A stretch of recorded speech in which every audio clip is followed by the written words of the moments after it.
thank you so much for coming to speak to us today about the district plan. We really appreciate your bringing your views and perspectives, and it is helping us to put this plan together. The way we're going to work today is we'll do a really brief round of intros, and then we will have 5 minutes each from each of you to make your key points known to us. We have officers in the meeting who are the technical experts, so they may be able to answer any questions as well. And then we hope to be able to have a discussion where we can each talk to each other about key points and what we were trying to say today. So with that, I will introduce myself. Kia ora, Laurie Foon. I am the councillor for Paikawakawa South. I'll hand over to Councillor Fitzsimons. Actually, she is offline, so I will introduce her as the other councillor for Paikawakawa Southern. And I'll hand over to Councillor Simon Wolf.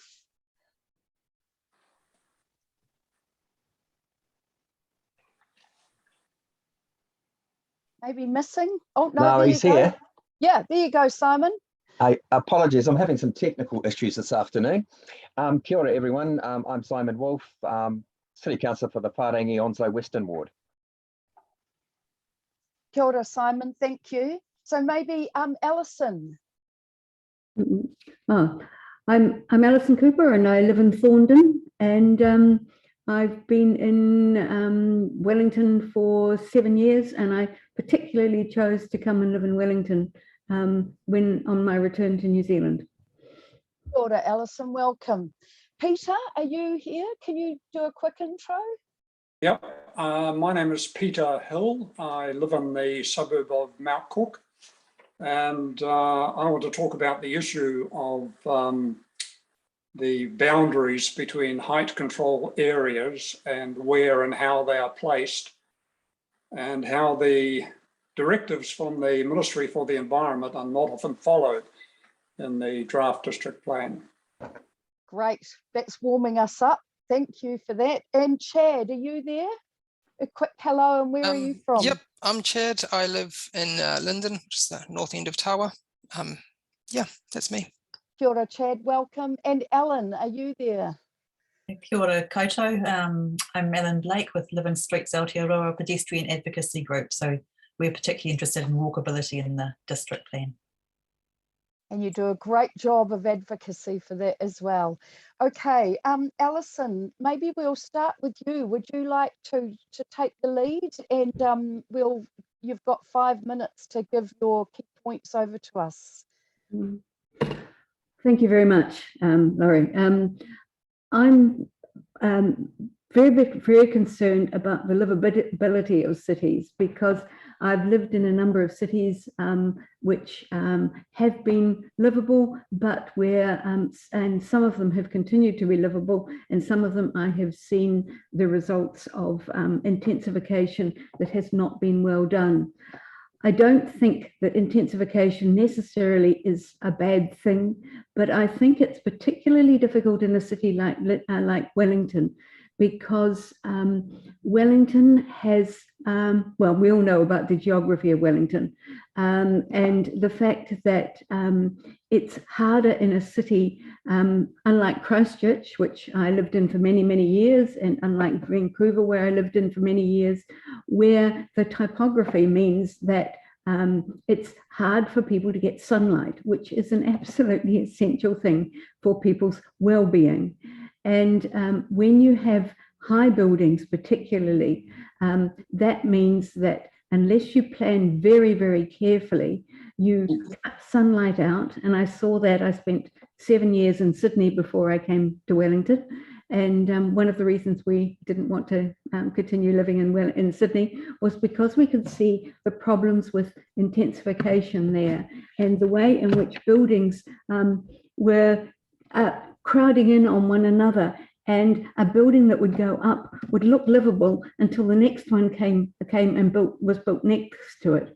So it's really, really, really important that spaces be available between buildings and green spaces. And in a city like Wellington, when you have very tall buildings and you don't have the proper design for them, then you cut the sunlight out, which means that cats have to go looking for warmth wherever they can find it, and don't they, Chad? And it means also the real problems in terms of community. One of the cities that I remember with great dismay was being in Glasgow really early on when they were building the incredible high rises, and we know that they had to be just taken down because they got vandalized, because there was no sense of community. When you build anything that's too high, you don't have, you've got to build, when you build more than 2 or 3 stories, you have to make sure that you're building to build community. So you've got to have common areas both inside and outside. And I'm particularly concerned about narrow streets in Wellington, because recently I know 2 people, much to my surprise, who've been blown over by the wind tunnels created in Wellington streets. And one of them, they both had quite serious injuries. One of them ended up in hospital for a considerable time and is having 6 months of recovery. I think we all know that, that can happen in Wellington, and we must make sure that we don't make that worse by the kind of tall buildings which cut out the sunlight, which create wind tunnels. So I want to live in a vibrant city where it's easy to get around, live around by walking or by public transport, and where a lot of public life is accessible. We'll all know that the waterfront is a place where people can interact easily, and that's because there's width there, and there are interesting things, and it gives an opportunity for people of all ages. You see so many different people when you go around there. So I think that unlike other cities, we haven't got problems with needing to create spaces for trees, but we still need lots of green spaces for people to gather and for people to feel comfortable. So the primary aim in planning for more people to live in Wellington has to be to increase the quality of life for those who live here currently and those who are going to come. And that means that quality of buildings matters a lot, and how they're sited, and that's the thing I'm particularly concerned about, is essential. In particular, we're talking about quality. It's not just quality of buildings, but that's important, but the quality of design is absolutely critical. So buildings need to be set back. There are some wonderful, they need to be all sizes of buildings. Yes. Alison, your 5 minutes is up. Can I just get you to round up, and then we can maybe discuss more in the latter part? Yep, sure. The final thing I wanted to say is I've just seen an example of a beautiful example of co-housing in Auckland. And I think that kind of imaginative design where people can live together and share spaces has got a lot to offer. That's wonderful. Thank you, Alison. That was really good points made there. And yeah, look forward to having a further discussion. And I know that our officers would have taken all that on board. Peter, can we ask you, please, to bring your views and submission to the table now, or the virtual table? Sure. The issue I want to talk about is the boundaries between height control areas and where they are placed. And I refer to the Ministry for the Environment document, Understanding and Implementing Intensification Provisions for the National Policy Statement on Urban Development. Now, this document is a blueprint for how local authorities are to implement the National Policy Statement. Okay, you brought up my slide. Okay, I'll just carry on. that document states that local authorities should utilise features such as streets, open spaces and schools as boundaries to transition between zones of different densities. And a second directive is to avoid split zoning across blocks to reduce the potential for interface effects between zones of different scales and uses. And in the inner suburbs of Mount Victoria, Mount Cook, Newtown and Kelburn, these directives are frequently violated, and the boundary between height control areas 1 and 3, that is between 11 metres and 21 metres height, frequently cuts across blocks. And the proposed recession planes at these boundaries have unfortunate consequences, particularly for middle lots in blocks. So I've chosen as an example of this, the block between Hankey and Bidwell Streets in Mount Cook that contains a boundary between 11 metres and 21 metres height control areas. As the slide shows, this block contains middle lots that suffer a development plight brought about by the proposed recession planes. The middle lots are bounded by recession planes that would severely constrain any proposed new developments to the point where it is very unlikely a developer will consider building anything on these middle lots. And so the existing dwellings on the middle lots would be consigned to be forever shaded and dominated by any 21 metre high multi-unit dwellings built on the lot fronting Hankey Street. And this unfortunate situation is repeated in many middle lot locations along the proposed 11 metres to 21 metre boundaries in the inner suburbs. And one solution to this development dilemma is to expand the 11 metre height control area to include any middle lots. This will give a measure of sunlight access protection to dwellings on the middle lots. And another solution would be simply to obey the Ministry for the Environment directives about where and how boundaries between different zones should be placed. Okay, that's all from me. Thank you, Peter. And I did enjoy your diagram. It really helps to understand the challenges that we've got ahead of us. We'll move over to Chad. Chad, are you available to come in and take the floor and talk to your submission, please? Sure. Okay, so my name is Chad. I want to see more houses being built in Wellington.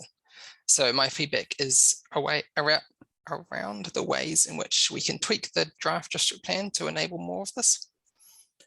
I had a big speech prepared about why more housing is important, but this is about the draft district plan, not the spatial plan, and I get that we need to get down to nuts and bolts.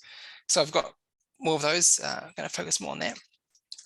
But I do want to just say that I am seeing my generation and the generations below me be slowly locked out of cities.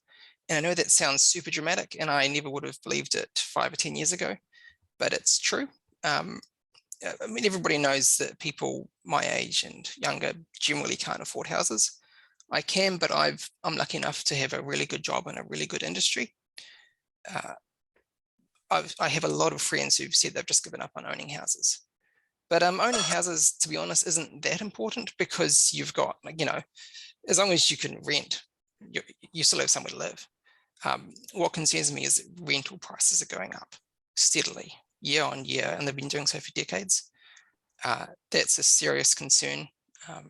And that's the reason why I've heard a lot of people say they can't afford to live here, and they are having to move out of Wellington because they can't afford to rent either. But nuts and bolts.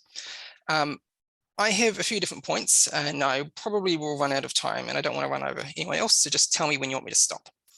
The first point is about setbacks and recession plans.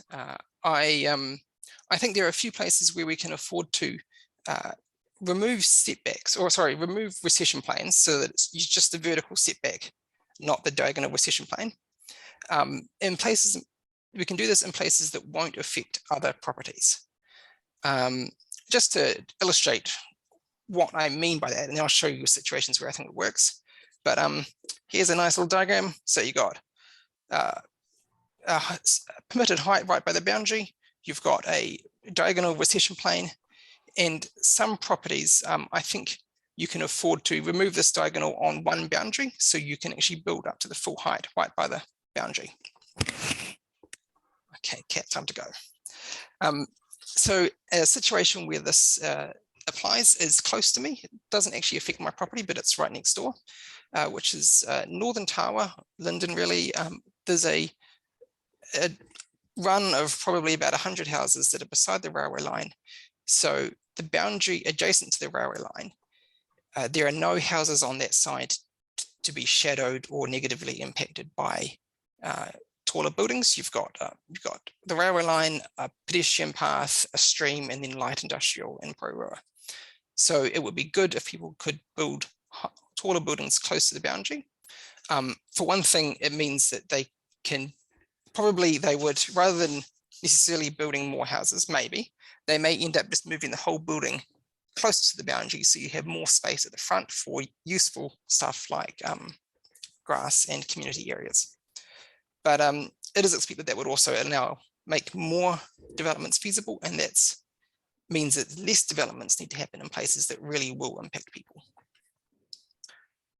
The other thing, and there are also other situations where that can be applied, but that's just one example of it. The other topic I want to discuss is the rule around sunlight. And before I go into this, I just want to be clear, I think sunlight is important.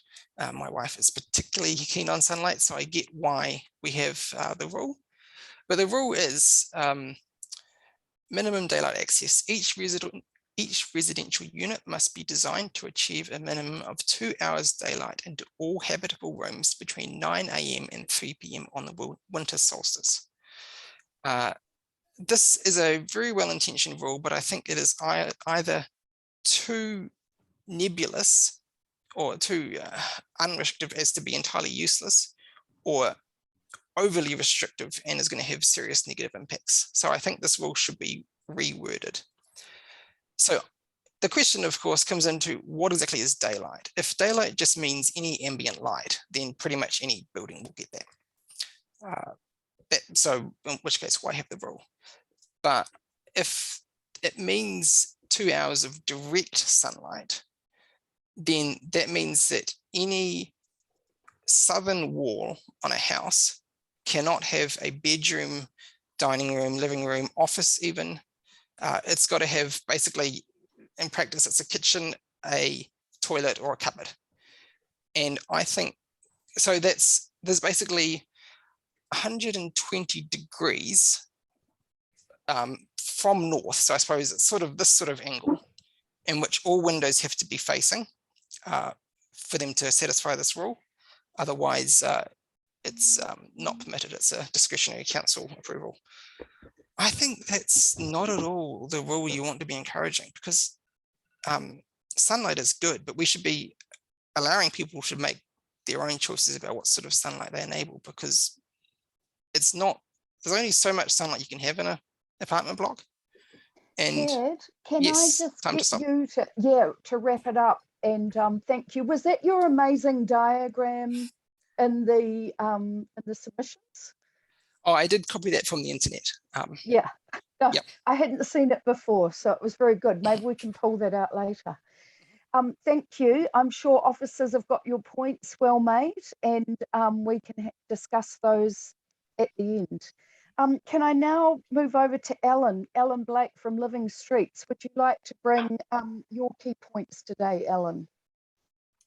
Kia ora koutou. So thanks, Laurie. So I've said I'm with the National Pedestrian Advocacy Group, and we're the Wellington part of it. So our aspiration for Wellington is to have a city that is a joy to get around from A to B, to be comfortable in and have a sense of belonging in our communities.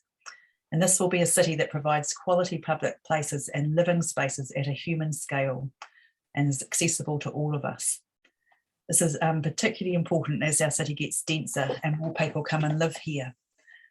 We need public spaces that are really great with lots of sunshine. You can meet your neighbours, you can socialise with friends and so on. And we also need the private spaces in these more dense buildings that there are communal space as well. But things like cafes, libraries and other places are also going to be critical for this.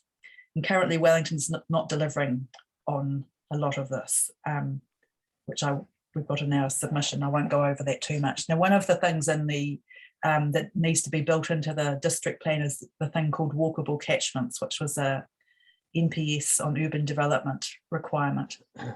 It's not very well defined. So it's really important that the district plan supports walkable catchments as much as possible. And some of just a few key things that I wanted to highlight in this discussion was when we talk about walkable catchments, we're talking about the kind of concept of a 15-minute city or a 20-minute city, however many minutes you want. But that means that in that space, there has to be adequate green space, which is quite a lot more than we have in the central city at the moment. The central city is not a green space friendly area, and hopefully the suburbs will do better. It needs to have mixed uses, so not just residential or shops or industry, but an appropriate mix of things so that people can access all the stuff that they need in that 15 minutes or 20 minutes walking, including fresh food shops and such things. And as part of the green space, it needs to have really good water sensitive urban design. This is going to become much more of an issue in the future. We've seen in this year some of the really heavy rainfalls that we've had, and so therefore development needs to be out of those floodable areas as well. And one thing in particular that I get really worked up about is to be walkable. When you're walking around in public space, you have to be not cut off from the life in those private places, and it's called active frontages. And the recent Yarn Girl report for Let's Get Wellington Moving has highlighted that this is a key thing. So it's key for the central city, but also in the suburbs. So active frontages are things where you can see people going about whatever they're doing on the street and in the buildings. Active frontages do not have high fences that are up here that you can't see over, that has no permeability, you can't see through them either. Active frontages don't have blank walls of rows and rows of garages, which we're seeing where I live in Mount Victoria seems to be quite popular, is put up garages. You can't see anything else from the street. So it's really important that we can create some of those really good spaces. So we've got some ideas in here for how you manage driveways. I see there's driveways are allowed to be 6 meters wide, which is just about 2 lanes of traffic wide. And so that the driveways obviously go across the footpath, so that making footpaths less safe, not an attractive environment. We're suggesting that the fence heights on public space are lower, and that there's a discretion to go higher if you have a good design, but so that you can see over them. There's really good evidence to show that creates much better public safety and feeling of livability. Got a whole heap of things there about that. We really support removing the minimum parking requirements. That's really good. We need to be careful how much noise we let into our public space environments. It's really important. Noise is a thing that most people can't get away from. You can't turn it off, you can't shut your eyes. So really important to really ramp those up if we're going to have denser neighbourhoods. And light is important. Sunlight's important, but also how we light our public spaces at night. So we can do that really well. And I think that intensifying is okay, but I think a lot of people have experienced poorly done intensification and density, and so real quality, really good design is so important. And I've got a few issues here about definitions of things, so I don't really want to go into them at the minute, but I would like to be able to find out what's happened with those as we go forward. So I don't know if staff or somebody can let us know if they've accepted our definition of using the pedestrian legal definition and a few things like that. I think it's quite important that the definitions are right, especially as we go into district plans. It's all about the detail. You have great ideas, but it gets, when you get down to doing your consents, it's about what's in the detail and what you can and you can't do. So I'd just like to leave it at that. Great, perfect timing. Thank you, really good points. Particularly, I love the 15-minute city. We've got a lot of work to do there. Emily, can I just check, is Mr. Sam Venel still here, or does it look like he's gone again? It looks as though he's gone again. He did say he was juggling a few things today, so wasn't completely sure he'd be able to stick around. So I think just keep going, and if he comes back in, we can give him a chance to speak. Great, okay. Well, that means we've got through all of us that are submitting here today, and we've got a few minutes just to have a discussion. Did Councillor Wolf, did you have any questions on any of the submissions today? Just Anything coming that... to hang on. Oh, shivers. Sorry, no, I'm good, thanks. And I think our submitters were excellent. Great, yeah. Great. And the variation, yeah, Peter, I hadn't come across your information before in particular. That was really quite good and quite detailed. So thank you for that. But the rest of you did really well also. Yeah, I appreciate it. I wondered, it's a bit technical, but I wondered, Adam, if you had could you respond to that technical submission of Peter's at all with any feedback on how it fits in? Yeah, fits into our plan. Adam's one of our officers at Wellington City Council. Welcome, Adam. Cheers. Yeah, sorry I didn't get the chance to introduce myself at the start, but I am here. Right. Am I able to share my screen, Emily? Can you please give me the key?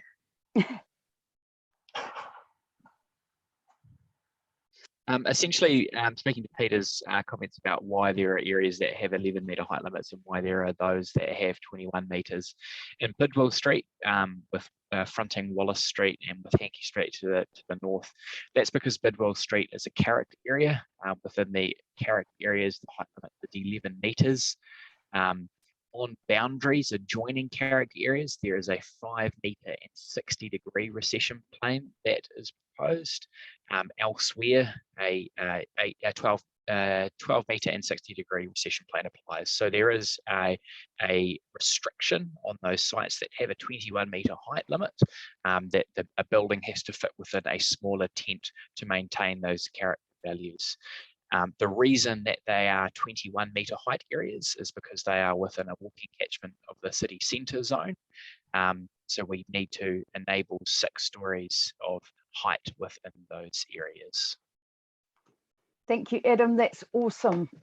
It is very technical, so we have to be constantly reminded of the nuances of the way that things are. I just had a good question, and I'd like to have... Sorry, Laurie, just to interrupt. Yeah. You've got Peter with his hand up.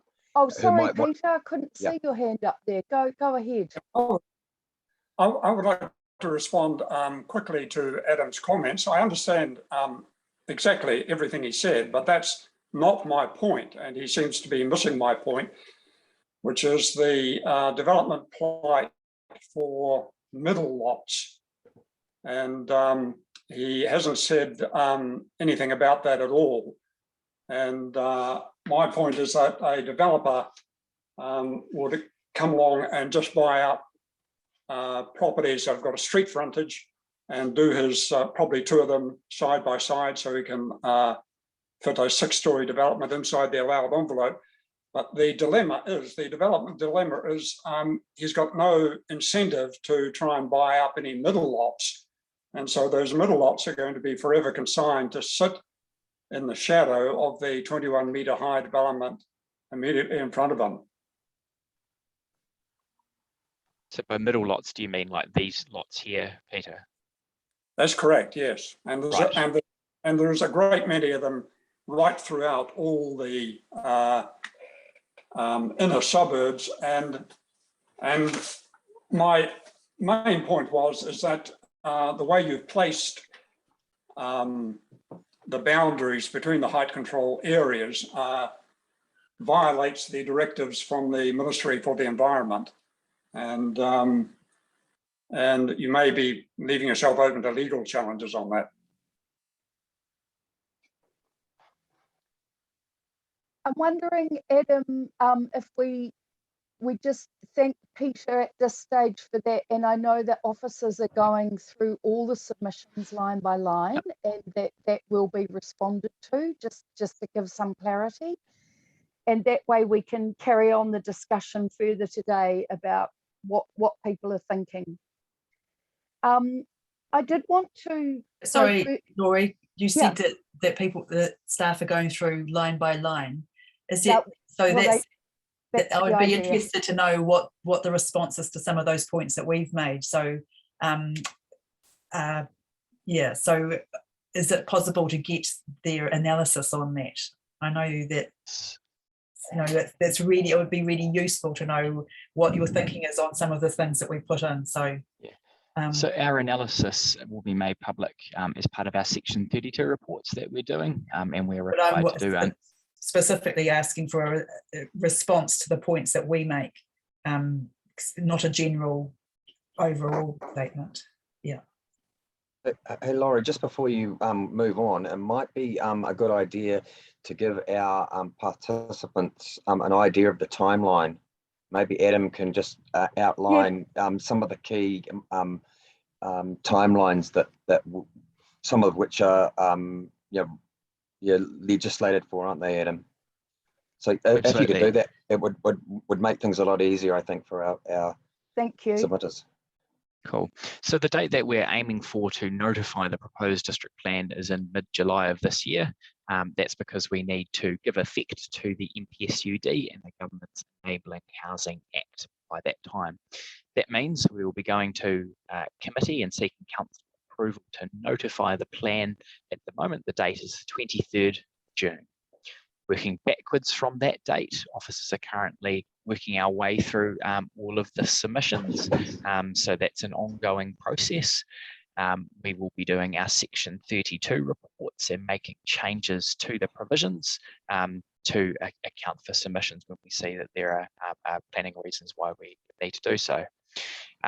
Those Section 32 reports will be finished and the chapters finalised in time for that 23rd of June committee meeting. Great. I hope we get about 3 weeks reading time, Adam. We can take that offline. One thing I would like to do is actually, just because time is moving on, is just have a brief discussion about these examples that we've been discussing today. And, both from what are good examples and keeping on that. And also, Chad, I think you were making some good points about the nuances where we could extend. So perhaps we could just go into that a bit. Alison, did you have any other examples that you would like to bring today of intensification done well? You're on mute, Alison. Well. Alison, sorry, you're on mute.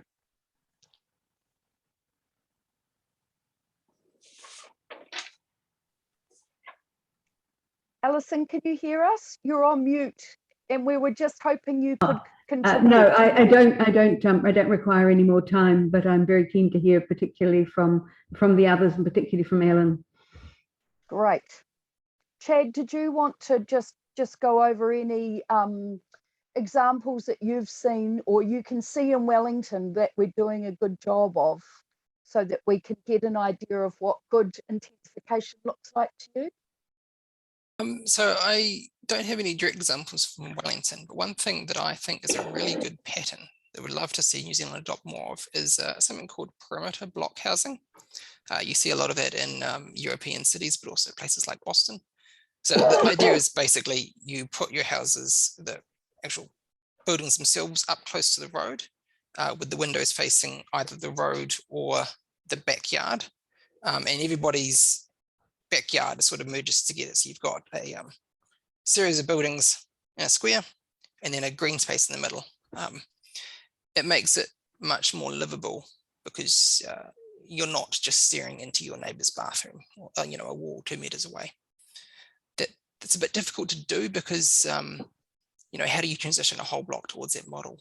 It's sort of this path dependence, but it's definitely a more livable way to do density well.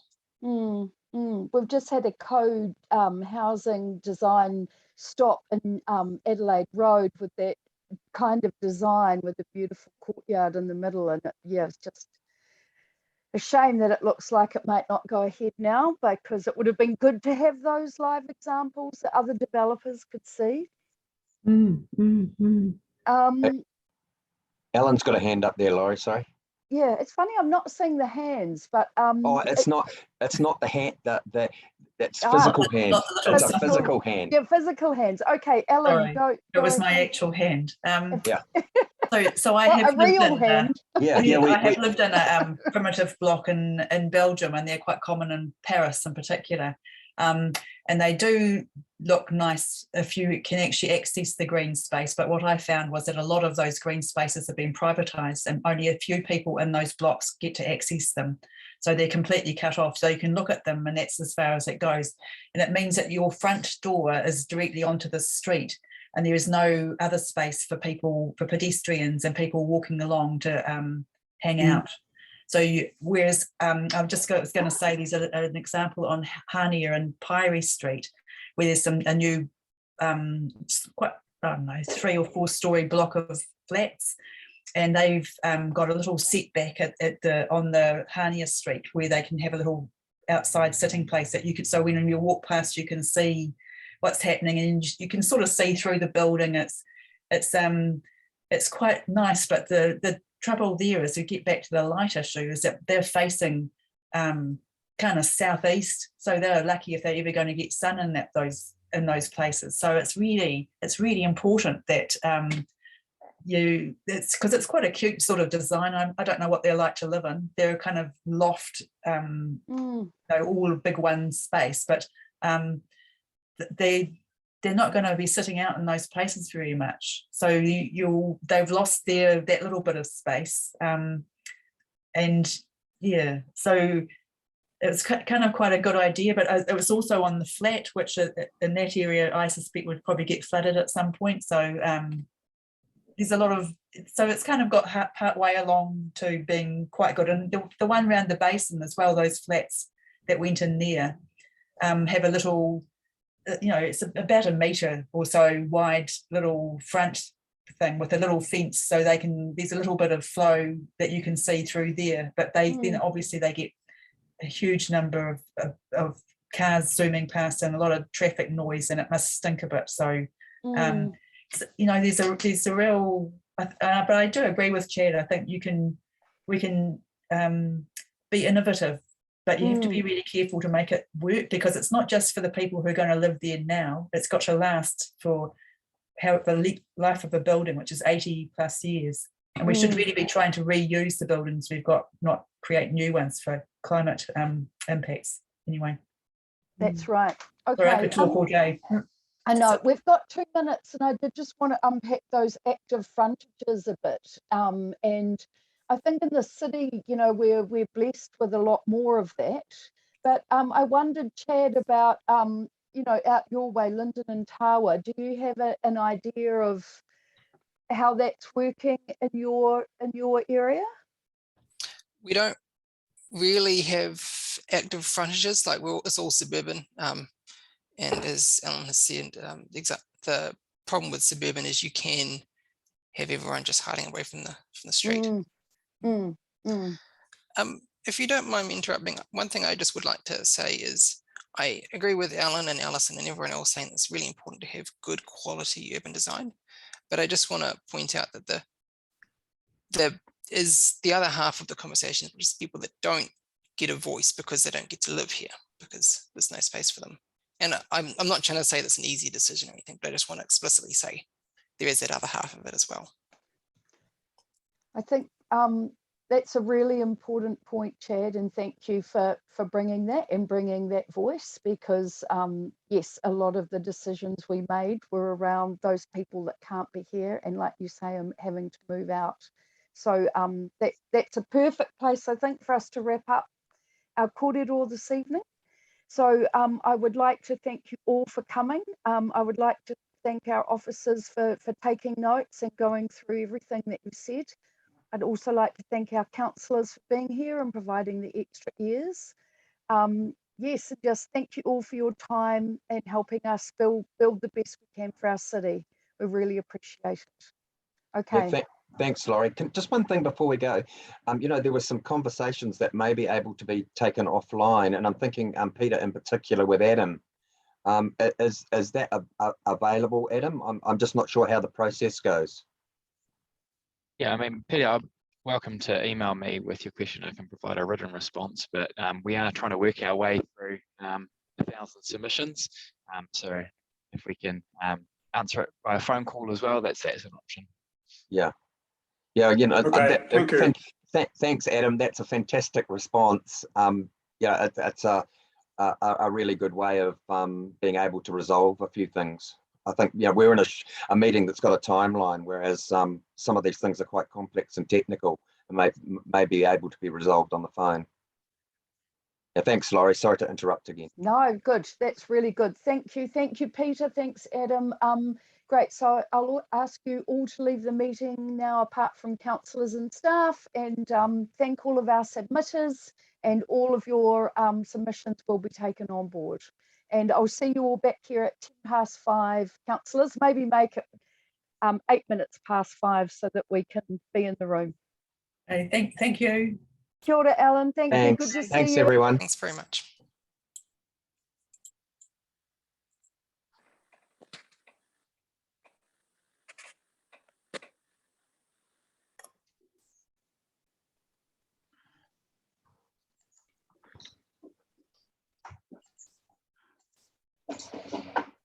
Kia ora, Emily. Have we got everyone we need to have in the room? I can't see Campbell. Yes, we're still waiting on. Oh, yep, just arriving now. Yay.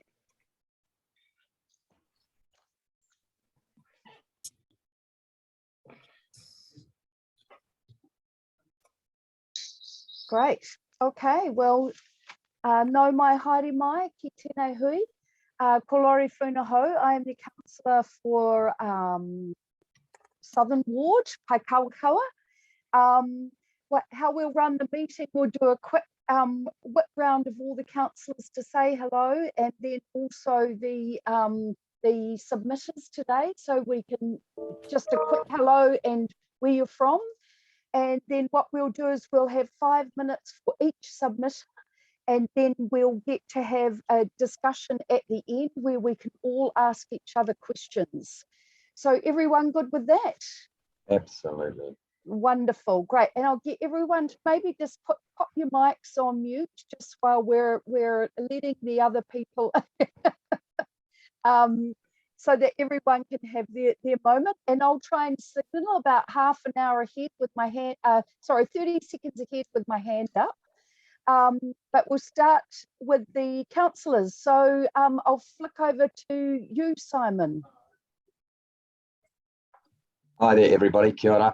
I'm Simon Wolf, City Councillor for the Whārangi Onslow Western Ward. Welcome. Councillor Condi. Kia ora koutou. I'm Jenny Condi. I'm a councillor for Takapū Northern Ward. I live in Āmua. Yay. Councillor Day. Kia ora, ko Jill Day toku ingoa. I'm a councillor for the Takapū Northern Ward as well. Kia ora. Yay. All the northerners in here, eh? And Councillor O'Neill. Kia ora koutou. Tipping the geographical balance, I'm a councillor for Te Mutu Kairangi Eastern Ward, and I'm a renter in Haitato. Kia ora. And now maybe could we start with our submitters? So we've got Sam. Are you here, Sam? Yes, I am. I'm Sam Summers, a current resident of Newtown and a member of the Newtown Residents Association, former resident of Kandala, and also stallholder at Newtown and Johnsonville Market, which you'll definitely find out during my submission. With good coffee too. Great. Campbell, are you there, or should we shall we move over you, and we can let you submit at the time when we come to hearing your speech. Evita, Matthew and David, are you all here? Yep, I'm David Dawson. I'm Development Manager for Food. We are the owners and operators of the foodstuff supermarkets of New World's Pack and Saves, Four Squares, and also the Gilmore stores. And I have with me Matt and Evita, who are our planners. Awesome, David. Thank you. Thank you.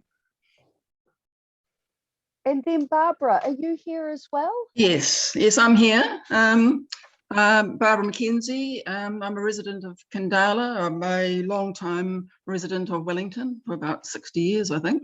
And I'm the president of the Wellington SNA committee. Great. We'll look forward to hearing from you. And Ross, are you here? And you're not on my list today, but welcome anyway. Thank you. Yes, I'm here. Just as an observer, not planning to make a submission. Okay, great. Thank you, Ross. That's awesome. Well, let's start with Sam. Sam, I'm going to hand over to you. You've got 5 minutes and to make your key points to councillors today, and to officers keep a recording.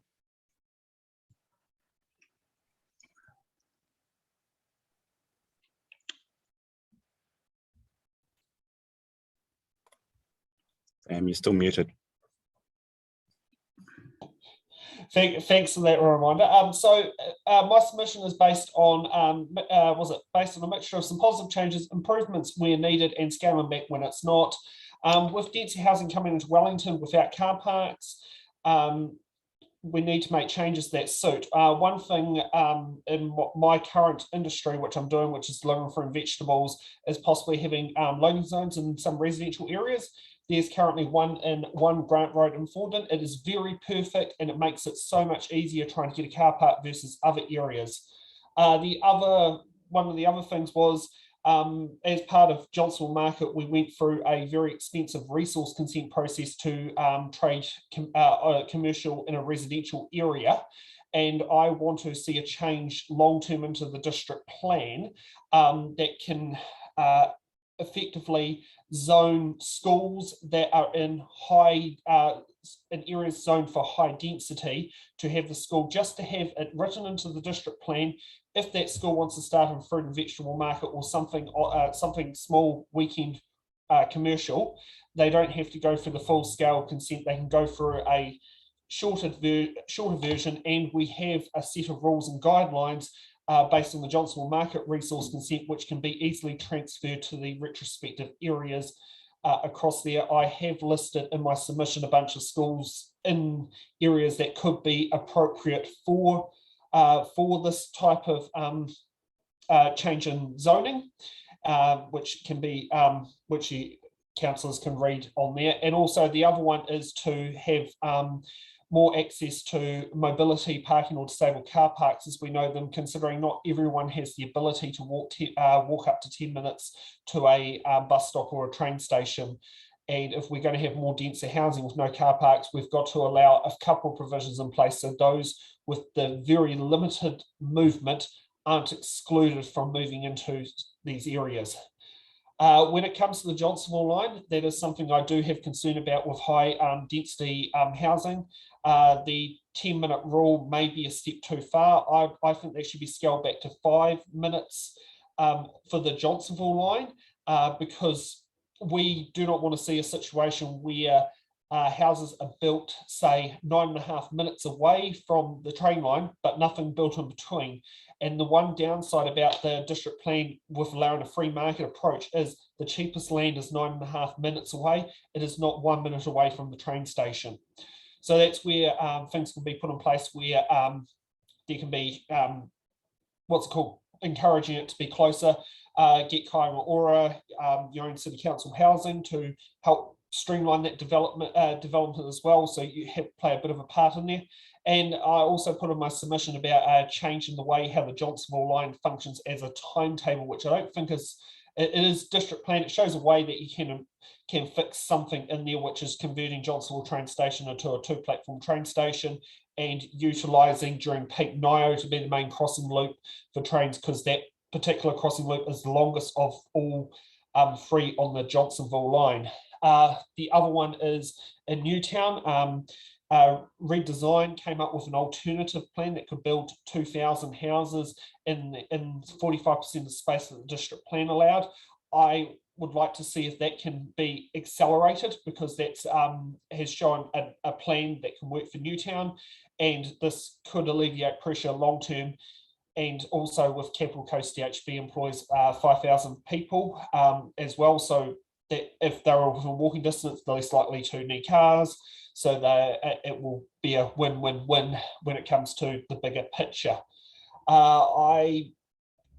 With some of the development areas, possibly splitting them into 2 sets of zones when it comes to zoning of houses, put the 1 to 5 and the 6 to 10. So you can basically encourage a growth in 1 to 5 first before spreading out to 6 to 10. So if there could be a 2-stage part in the district plan, I'm not sure if that can be done, but if that can be achieved, that can be achieved. And also a push for car share options as well. So we don't have a whole heap of people with single occupancy vehicles when they don't need it, or a household with 3-4 people living there and then each of them having a car clocking up the street, because no new dwellings have to have car parks. I believe that's a summary. And I think that you did an excellent job of summarising your key points right in 5 minutes. So thank you, and good points made. We will go on to Campbell. Campbell Gillett, are you able to Nina, Campbell, I would say that it's because we're in the information gathering stage, we can't answer those questions for you here. But I would just like to give you the opportunity to, because we've got a good amount of councillors on the line, if you could explain the impact the SNA policy will have on you, and what outcomes do you think that will have on you and your family? Is that something you would want to do for us today? It is useful for councillors to hear from you. Yeah, sure. Thanks, Campbell. I really appreciate you bringing that today, and it is really, really good for us to hear from you. Can I ask where you live? Sorry, I could have made that clearer, Councillor O'Neill, at the beginning. Right, let us move on to David and Matthew and Evita. We'd like you to come and take the screen, please, and look forward to your submission. Good evening. Strategies around investment.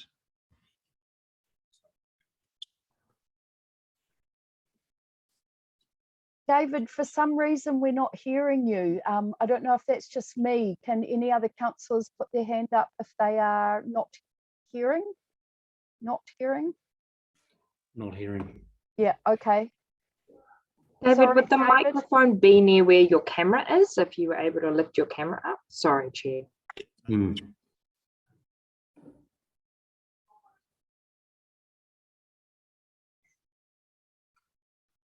Changing.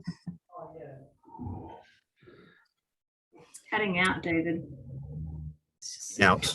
Sorry. That's better. That's better. Yes, yes, we've Sorry got for you that. now. Great, Okay, good. thank We want you. to hear you. Thanks, David. Take it away. That's right. Sorry, I look after our investment for our property investment strategy for the Wellington region. So that's our new investment, but also our strategy for our existing properties. We've obviously made a considerable investment and continue to reinvest in the Wellington region and across all our stores. That reinvestment takes the form of continual expansion and renewal of our current stores. So some of you will be familiar with the current works that we've got underway at Newtown, for example, where we're going through and upgrading the store, and also at the same time taking significant works to seismically strengthen and reinforce our building. So a lot of work goes into that program as well. For us, the main thrust, and Matt and Evita will talk to that, is around really recognising the operational constraints of a supermarket. Just like any house that has a front door and a back door, we have a front door and a back door, and there are certain constraints that we just have to have facilitate. I'd actually just like to take a small moment here of a tangent. Sam's point around online deliveries, that's a part of an area of projects that I also look after, and deliveries, if we are going down the route for high density housing, is something really important, particularly for operators who necessarily have the ability to get into developments. And so from a retail perspective, I'd really support Sam's mission there as well. It's something that we pick up on and work through there as well. So really support that there as well. Really interesting. Also, just as much of a double-edged sword for me here at the moment is just pick up on some of the submissions that have come out, or the summary from the Commerce Commission. And I suppose this district plan is one of the first that can pick up on the Commerce Commission's point about enabling for new supermarkets and making planning provisions easier for supermarkets and retail to be established across the city, in terms of allowing for more retail to enable more competition. So that's something else we'd like to see come through in the district plan as well there as well. I'll check that, Vita.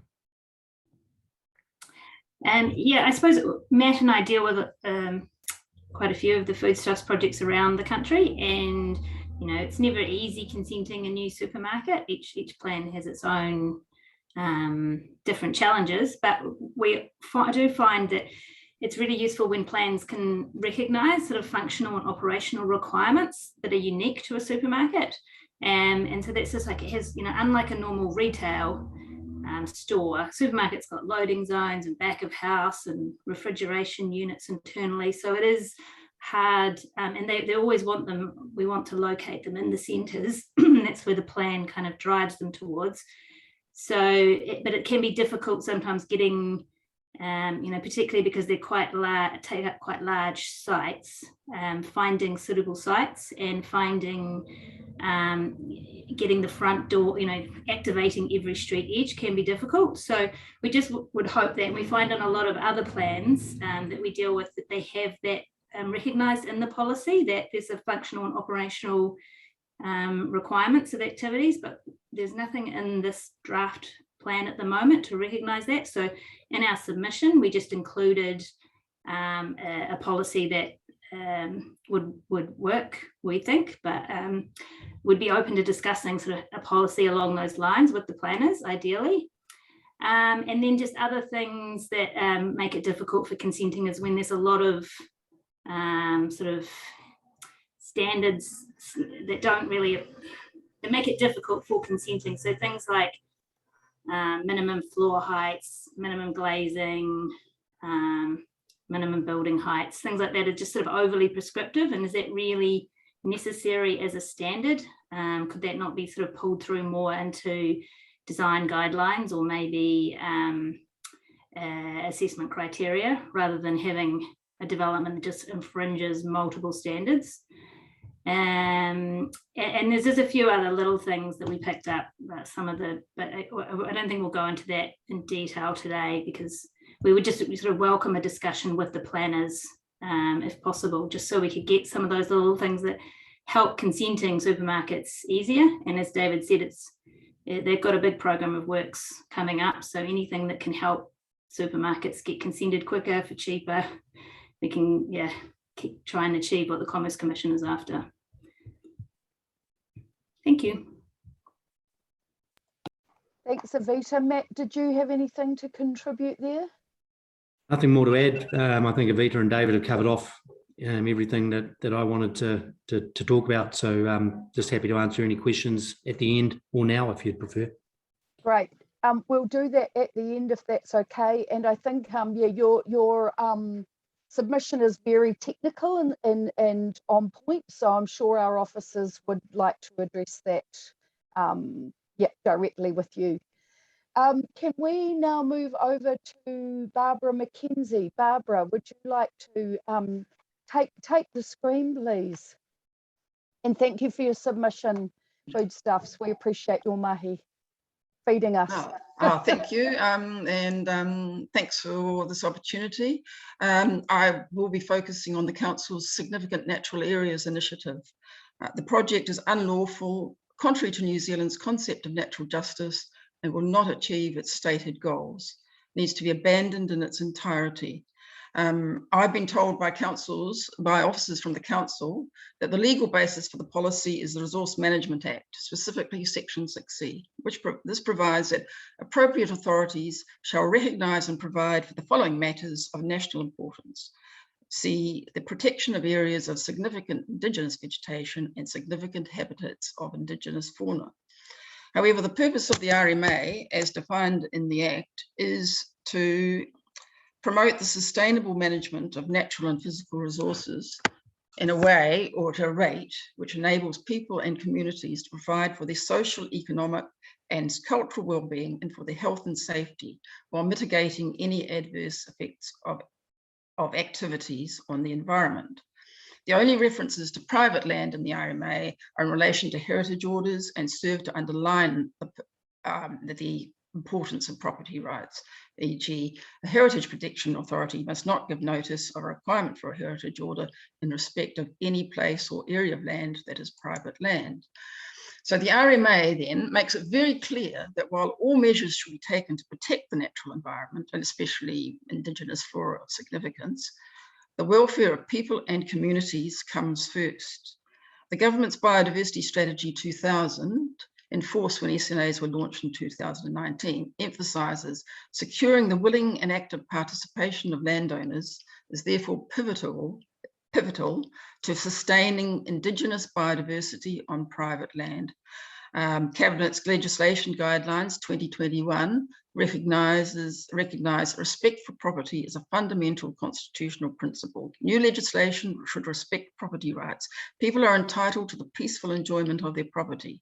The government should not take a person's property without good justification. A rigorously fair procedure is required and compensation should generally be paid. Wellington City Council, however, has launched an aggressive assault on traditional property rights, contrary to the spirit and letter of the RMA and other guidelines. The council has indicated will not be paying compensation of any sort. There's also the question of what is significant. The definition being applied here is idiosyncratic, to say the least. For one thing, the ecological consultants in their zeal appeared to have included anything that's green from the air, even lawn and outbuildings, especially if shaded by a tree. Council officers have shown a willingness to back off in some of the more ridiculous instances, but the onus is on the homeowners to argue their case. The basic philosophy is that the most common native constitutes Indigenous biodiversity of national importance, every single one of them. I've been shown a report from a property in Brooklyn, and aside from the blackberry and broom, which the council has finally agreed to forego, the rest contains mahoe with a Tradosantia ground cover. If it's like my bank, it'll be Tradosantia, very sparsely dotted with mahoe and wild cherry. The underlying philosophy is very clear in the report. If a plant is dirt-checked common like mahoe, it is described as representative of current vegetation that is reduced in the Wellington Ecological District. So the intention, therefore, is to restore Wellington, our capital city, to pre-human times.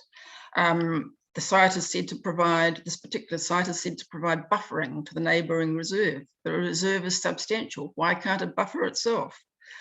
The philosophy is consistent with the council's vision of Wellington as a city of concrete and kawa, with no home gardens, no lawns, no flowers, bees or monarch butterflies, and reduced food supply for native birds, actually. At the same time, it normalises the expropriation of private property. And various legal authorities have confirmed that, they've also given their ruling that it's illegal. The whole process indicates a democracy deficit in the council. Council rolled out its SNA initiative during the election campaign of 2019 with a feel-good letter offering to help people with their biodiversity. The fleeting reference to the need for resource consent to make use of the land went unnoticed by the vast majority of affected landowners. It was not until the council sent another letter spelling out the implications of the policy 2 years later, just weeks before submissions on the draft district plan just weeks before submissions on the plan closed, district plan closed, that affected property owners throughout the city woke up to it. Barbara, can I get you to close up, please? Or just a final statement? Right, there's been absolutely no effort to advise the general public of the council's policy on property rights. No sitting council candidate referred to the policy during the general election. Thank you. Thank you for those points. I'm sure officers have taken that on board. Can I now please open up this conversation? I'm loving seeing your Dr. Seuss book in the background, Barbara. Yes, so we've had a very broad range of submissions today, which shows how complex our district plan or our city plan is. So I'd just like to invite councillors, if you have any questions of any of the submitters, and also later submitters, if you have any questions of the other submitters, that would be great too. Councillor O'Neill, thank you. Please go ahead with your question. Cool. Yeah, just quickly, thank you all for your really interesting perspective. I'm someone who cares quite deeply about the natural environment, so I'm interested in the detail on this. Officers, sorry, I was just wondering if we might be able to respond to some of the comments from Campbell and others in regards to NPS, it being rather a stick rather than a carrot approach for SMAs, and maybe if we could just give the WCC perspective as to what we're kind of looking into to be able to support landowners who may have had their land designated as SMAs.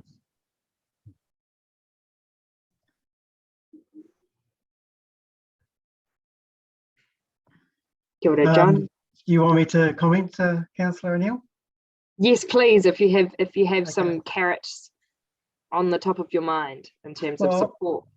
Yeah, I mean, obviously there are concerns around the regulation proposed in the draft district plan, and we would have to bring to you councillors a package of incentives for you to consider, and that could be as part of the annual plan or a long-term plan. And so, it's traditionally other councils have used things like support in terms of ecological advice.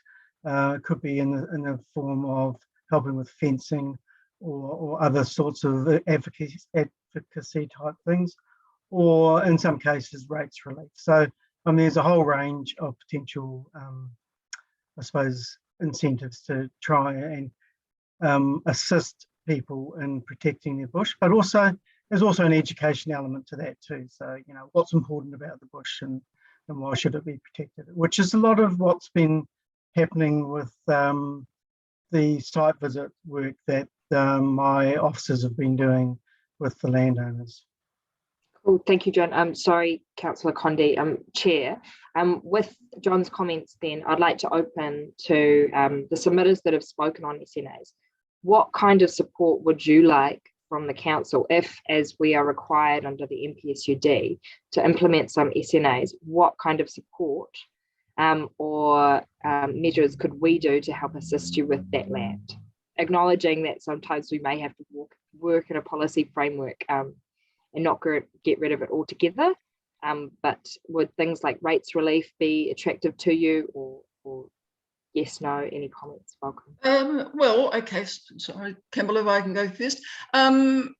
Hundreds of thousands, possibly a lot more, is wiped off the value of some properties. If a property can't be subdivided, it's been made very clear to me by council officers that compensation is not an option. I would say that the whole thing has to be canned, and you need to have to start again with integrity, looking to protect anything that is of national importance. Whether that's in suburban sections is doubtful or anything. And I mean, there's also the question of public land, no consideration has been given to that.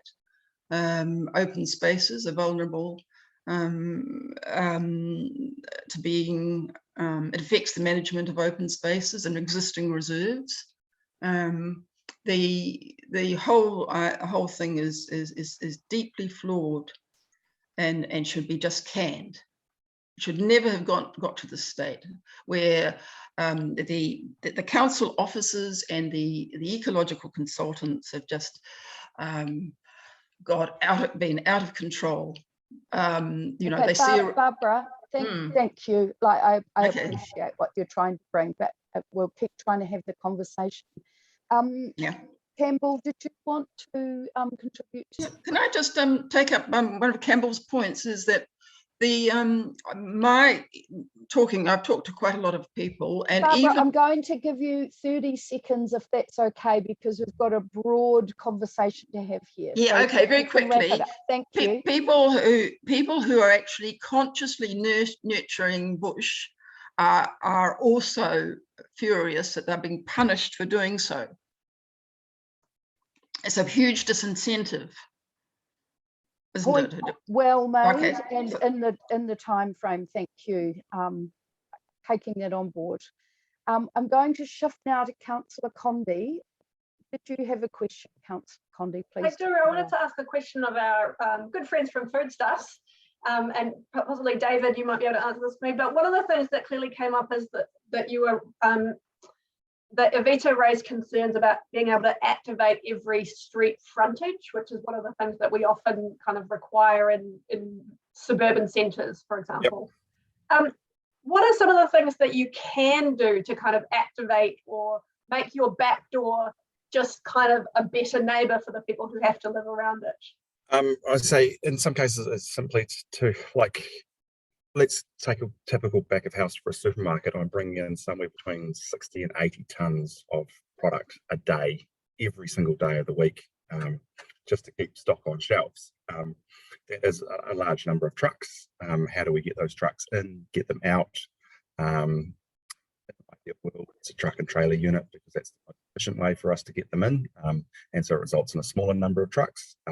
If we have to go into smaller trucks, it's obviously more of them, but enclosing some of those spaces is something we can do. But again, that's a large blank form as we're enclosing some of those. We can soften that with landscaping, etc.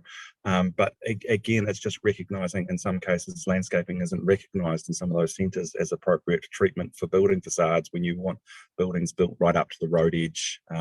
So on one hand, I'm required to have a building hard up to the garden edge, a building hard up, and then so as soon as I put in a setback for a garden, that's not deemed to be appropriate. I can articulate a wall to a certain degree, but at the end of the day, just the sheer scale of my back of house area, we're typically running anywhere between 50 to 60% of retail to back of house ratios. If I'm doing a fresh bakery offer, I've got to have a bakery. If I'm doing fresh meat, I've got to have a butchery. Produce prep areas, all those areas take up space. We encapsulate and enclose those because sometimes those aren't pleasant areas. We have rubbish bins. We have to get rubbish trucks into sites. Again, there's practicalities around how do we get rubbish trucks to sites. They typically are hoists, they lift up and over.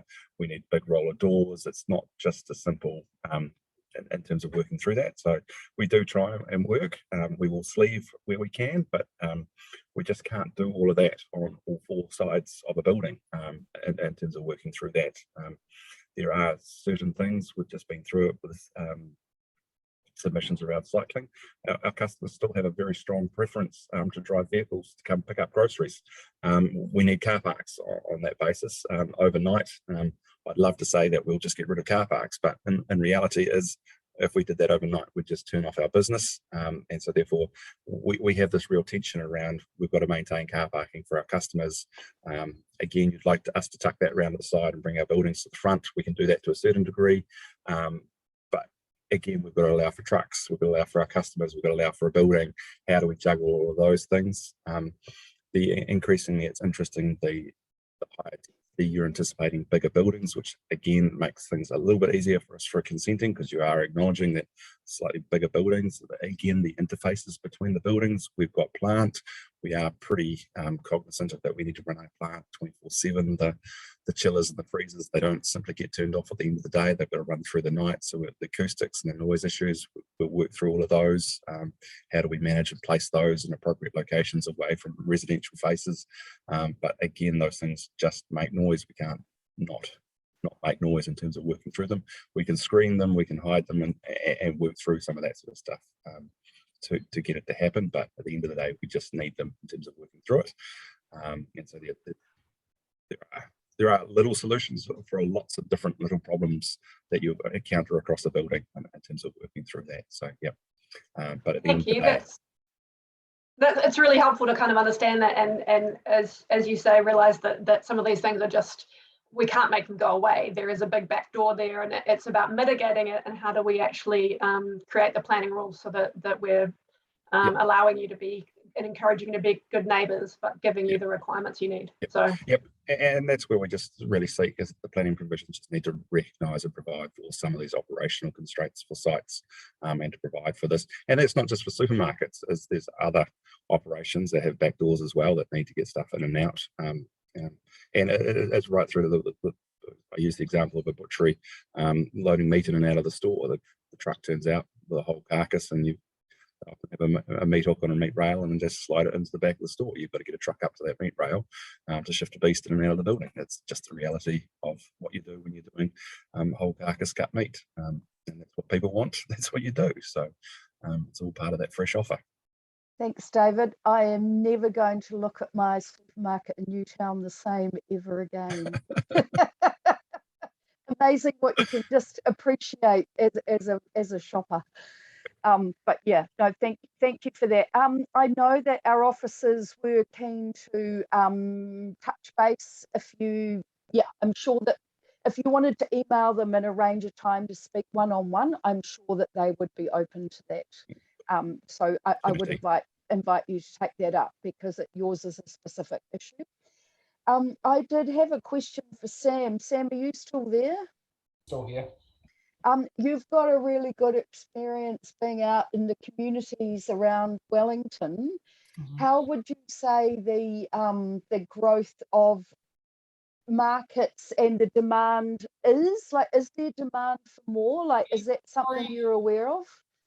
Multiple suburbs want markets, and there was the potential for one opening up in the eastern suburbs, but was drastically halted when the Johnsonville market had that consent breach in 2020 and had to go through the full-scale resource consent. And that's something we have noticed is Johnsonville got over the line because it was pre-existing and it had significant community support to keep it there. I don't know if any other new market may potentially survive a very significant startup cost, which could be upwards towards $100,000. And I mean, it's something that, you know, every community kind of wants something out there, but it's not quite as a quick fix. Rock up with a couple of trucks and start selling veggies. It's a bit more behind the scenes, and as we discovered with Johnsonville, it possibly might be the biggest inhibitor of actually having any new market start up in the future under the current precedent set by Johnsonville market with its resource consent.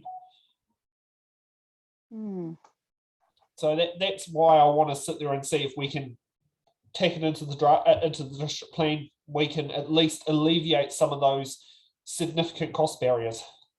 Right. Okay. No, thank you. And if we are talking about the 15-minute city concepts, that is an ongoing challenge for us. Councillor Condi, did you have another question?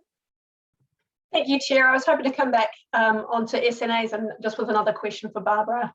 Barbara, you mentioned at one point the heritage rules, and I think that's a really interesting comparison, because we do, for example, heritage protect private properties that are owned by private owners, but I'm also really conscious that there is like very strict guidelines for whether something can be listed as heritage, and we have a national agency that's responsible for those things. So I guess I would be interested in your views on whether you think that the heritage rules make a useful kind of comparison or a metaphor for how we think about going forward on SNAs.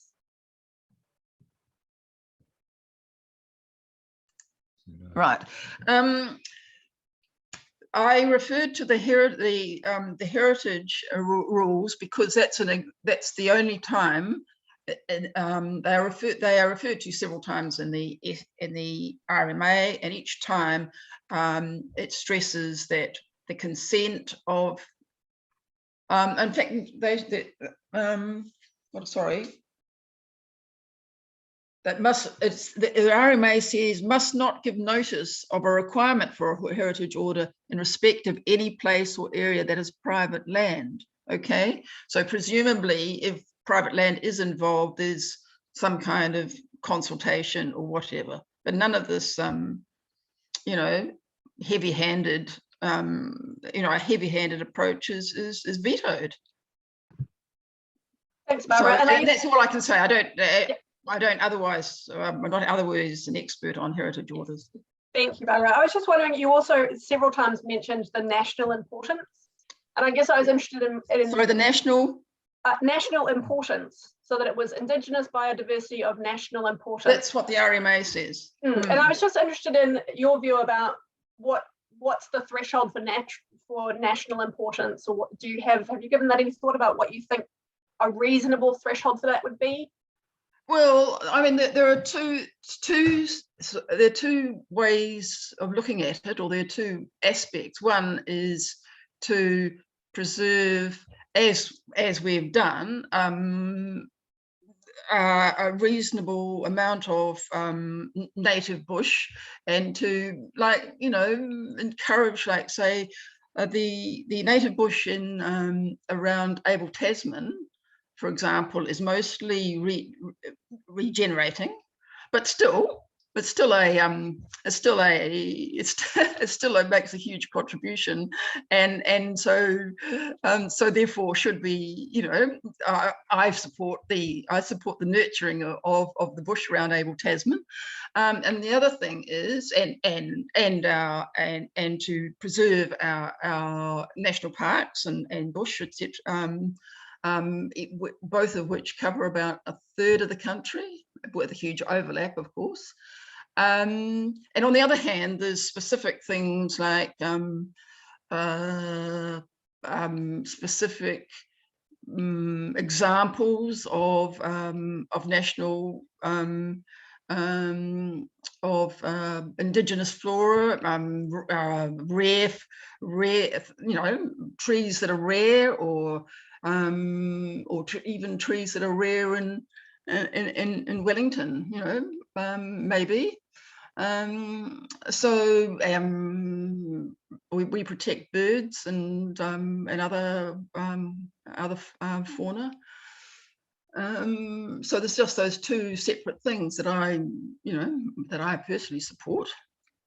But, you know, to say, oh, well, Lambton Key was once covered in Kawakawa and Taupata, so therefore we're going to rewild your back garden. I mean, this is our city, and you know, and I'm sorry, but with those exceptions, except in exceptional circumstances, it should be a city for people. The SNA up in Kaukau disappears a very popular grassy patch where people sit. It's got a couple of benches, not enough. I would have thought any improvement would be more benches and keeping it tidier, but no, that's gone, you know. I mean, for why?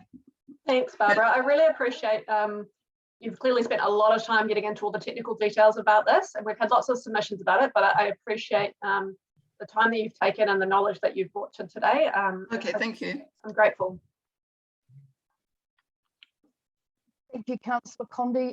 Councillors, any other questions? We've got time for maybe one more, if anyone has a question they'd like to ask of anyone. Great. Then I have one. Mr. Summers, I appreciate you bringing the redesign plan to us today, and I understand that, you know, it's a challenge for Newtown as we are probably one of the highest growth areas. But I guess because council can't make people build in that specific area, and I know, you know, it is challenging finding somewhere to live, as we've heard on a few submissions already today. How does that make your experience of not being able to find somewhere to live versus, you know, trying to condense the growth area into a smaller amount of space? How do you see that fitting for you? I do know in the case of Newtown, and you'll have to speak to Martin Hanley for that, but there are developers in that suggested area that are ready to go with plans who aren't able to move forward at this stage. As someone who's been suffering from rental crisis, I mean, more supply on the market leads to more affordable houses in theory. It's one way of tackling a demand issue we have. Newtown has a lot of potential within its area. It's planned for a mass transit corridor. So, I mean, you know, and it's just one design where it's a more less controversial approach that can be accelerated rather than waiting for every other part of the district plan to go ahead. This one section can be carved out and streamlined if it goes down effectively with no objections sort of approach. And I believe it could deliver a lot of needed houses in the area and possibly help start the process and show what a positive side of densification can look like. Thank you, Sam.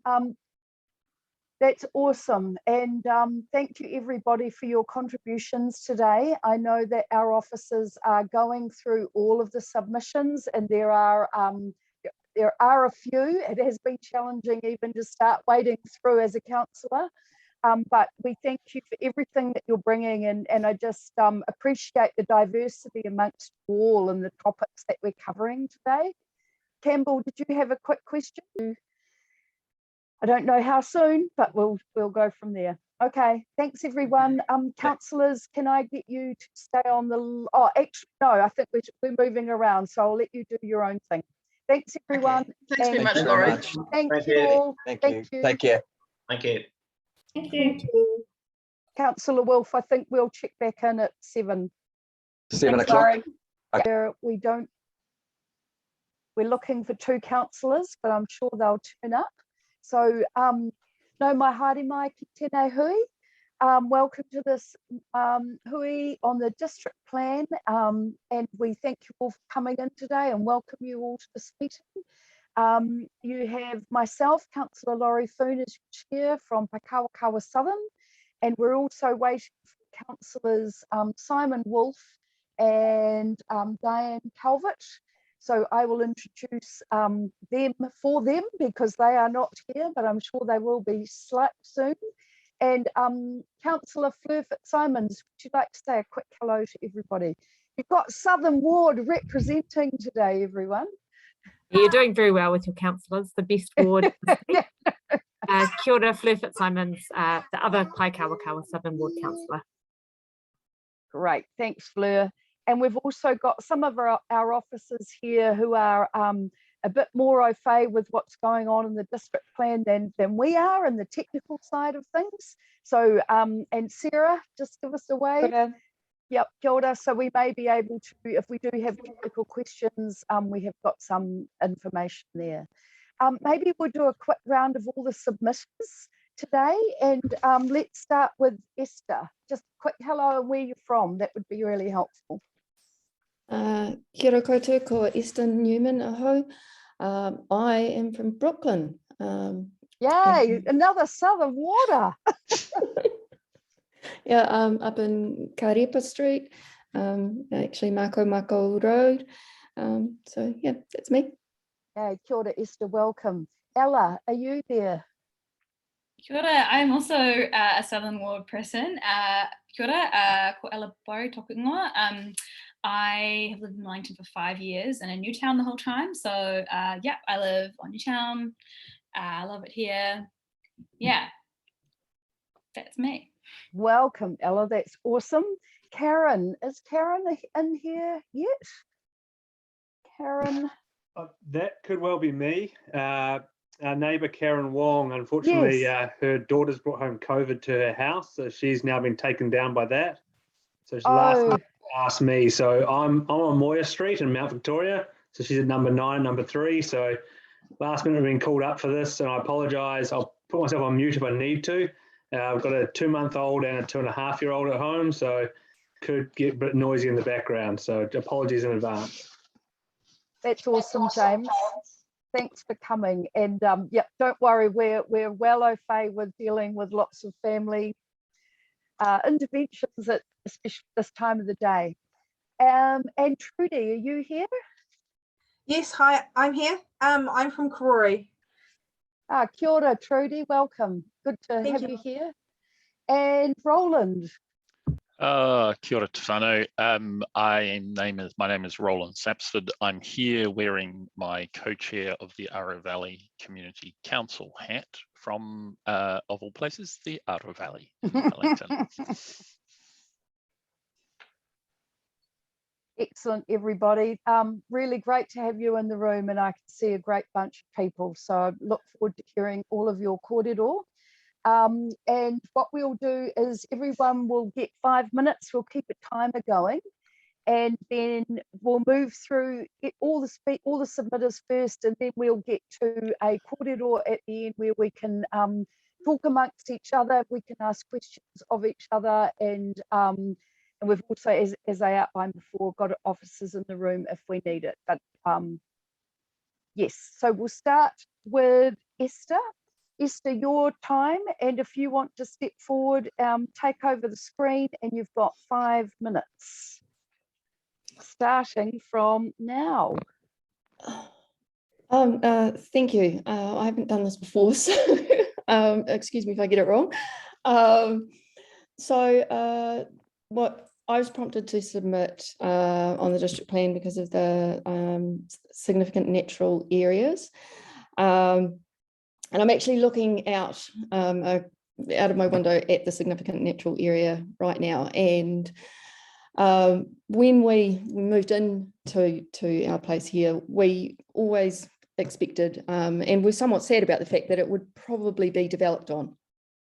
And we didn't want to be NIMBYs about it. We were just like, we'd built on it, so other people probably going to. But one of the things that I'm probably concerned about in any piece of public policy is that when it's written, it is actually practical to enforce, and that it's not a rule that is going to create more harm than good. And when I read through that particular section in the district plan, I cannot see that it is actually going to effectively achieve protecting a significant natural area without, certainly in the area that I know, doing a reasonable amount of damage. We have one access road that is how the people from both sides of the valley can actually check that the infrastructure, like the wastewater system, is working. And if we implement the rules as they stand at the moment, that won't be easy to maintain or access. A good swag of the area that I spoke about was it's covered in noxious weeds and invasive species that aren't being removed, and I worry, I suppose, that there'll be no way of encouraging landowners to work with iwi, the council, with each other to get rid of those species, and that there's nothing to. I just maybe you'll be able to tell me differently, But I'm not sure that the council is resourced sufficiently or has the capability to enforce the district plan rules. So I won't go on. That's the extent of my submission. I can be quite succinct about it. Is that okay? Kia ora, Esther. Yes, thank you very much. So can you just make your point for me again one more time? So what you are saying, yeah.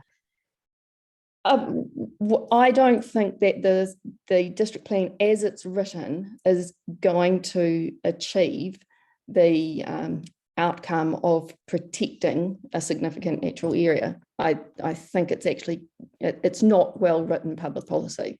And I think what I would like is that the section is rethought and potentially that the boundaries of significant natural areas, specifically the area in Mako Road, Karepa Street, because that's the one that concerns me, but potentially further afield, are re-looked at to ensure that the areas are going to do protected, are going to be able to be maintained, that natural waterways will be protected, that they can be accessed, all of those things, and that if the significant natural area is in place, the council can actually implement the compliance measures to protect them.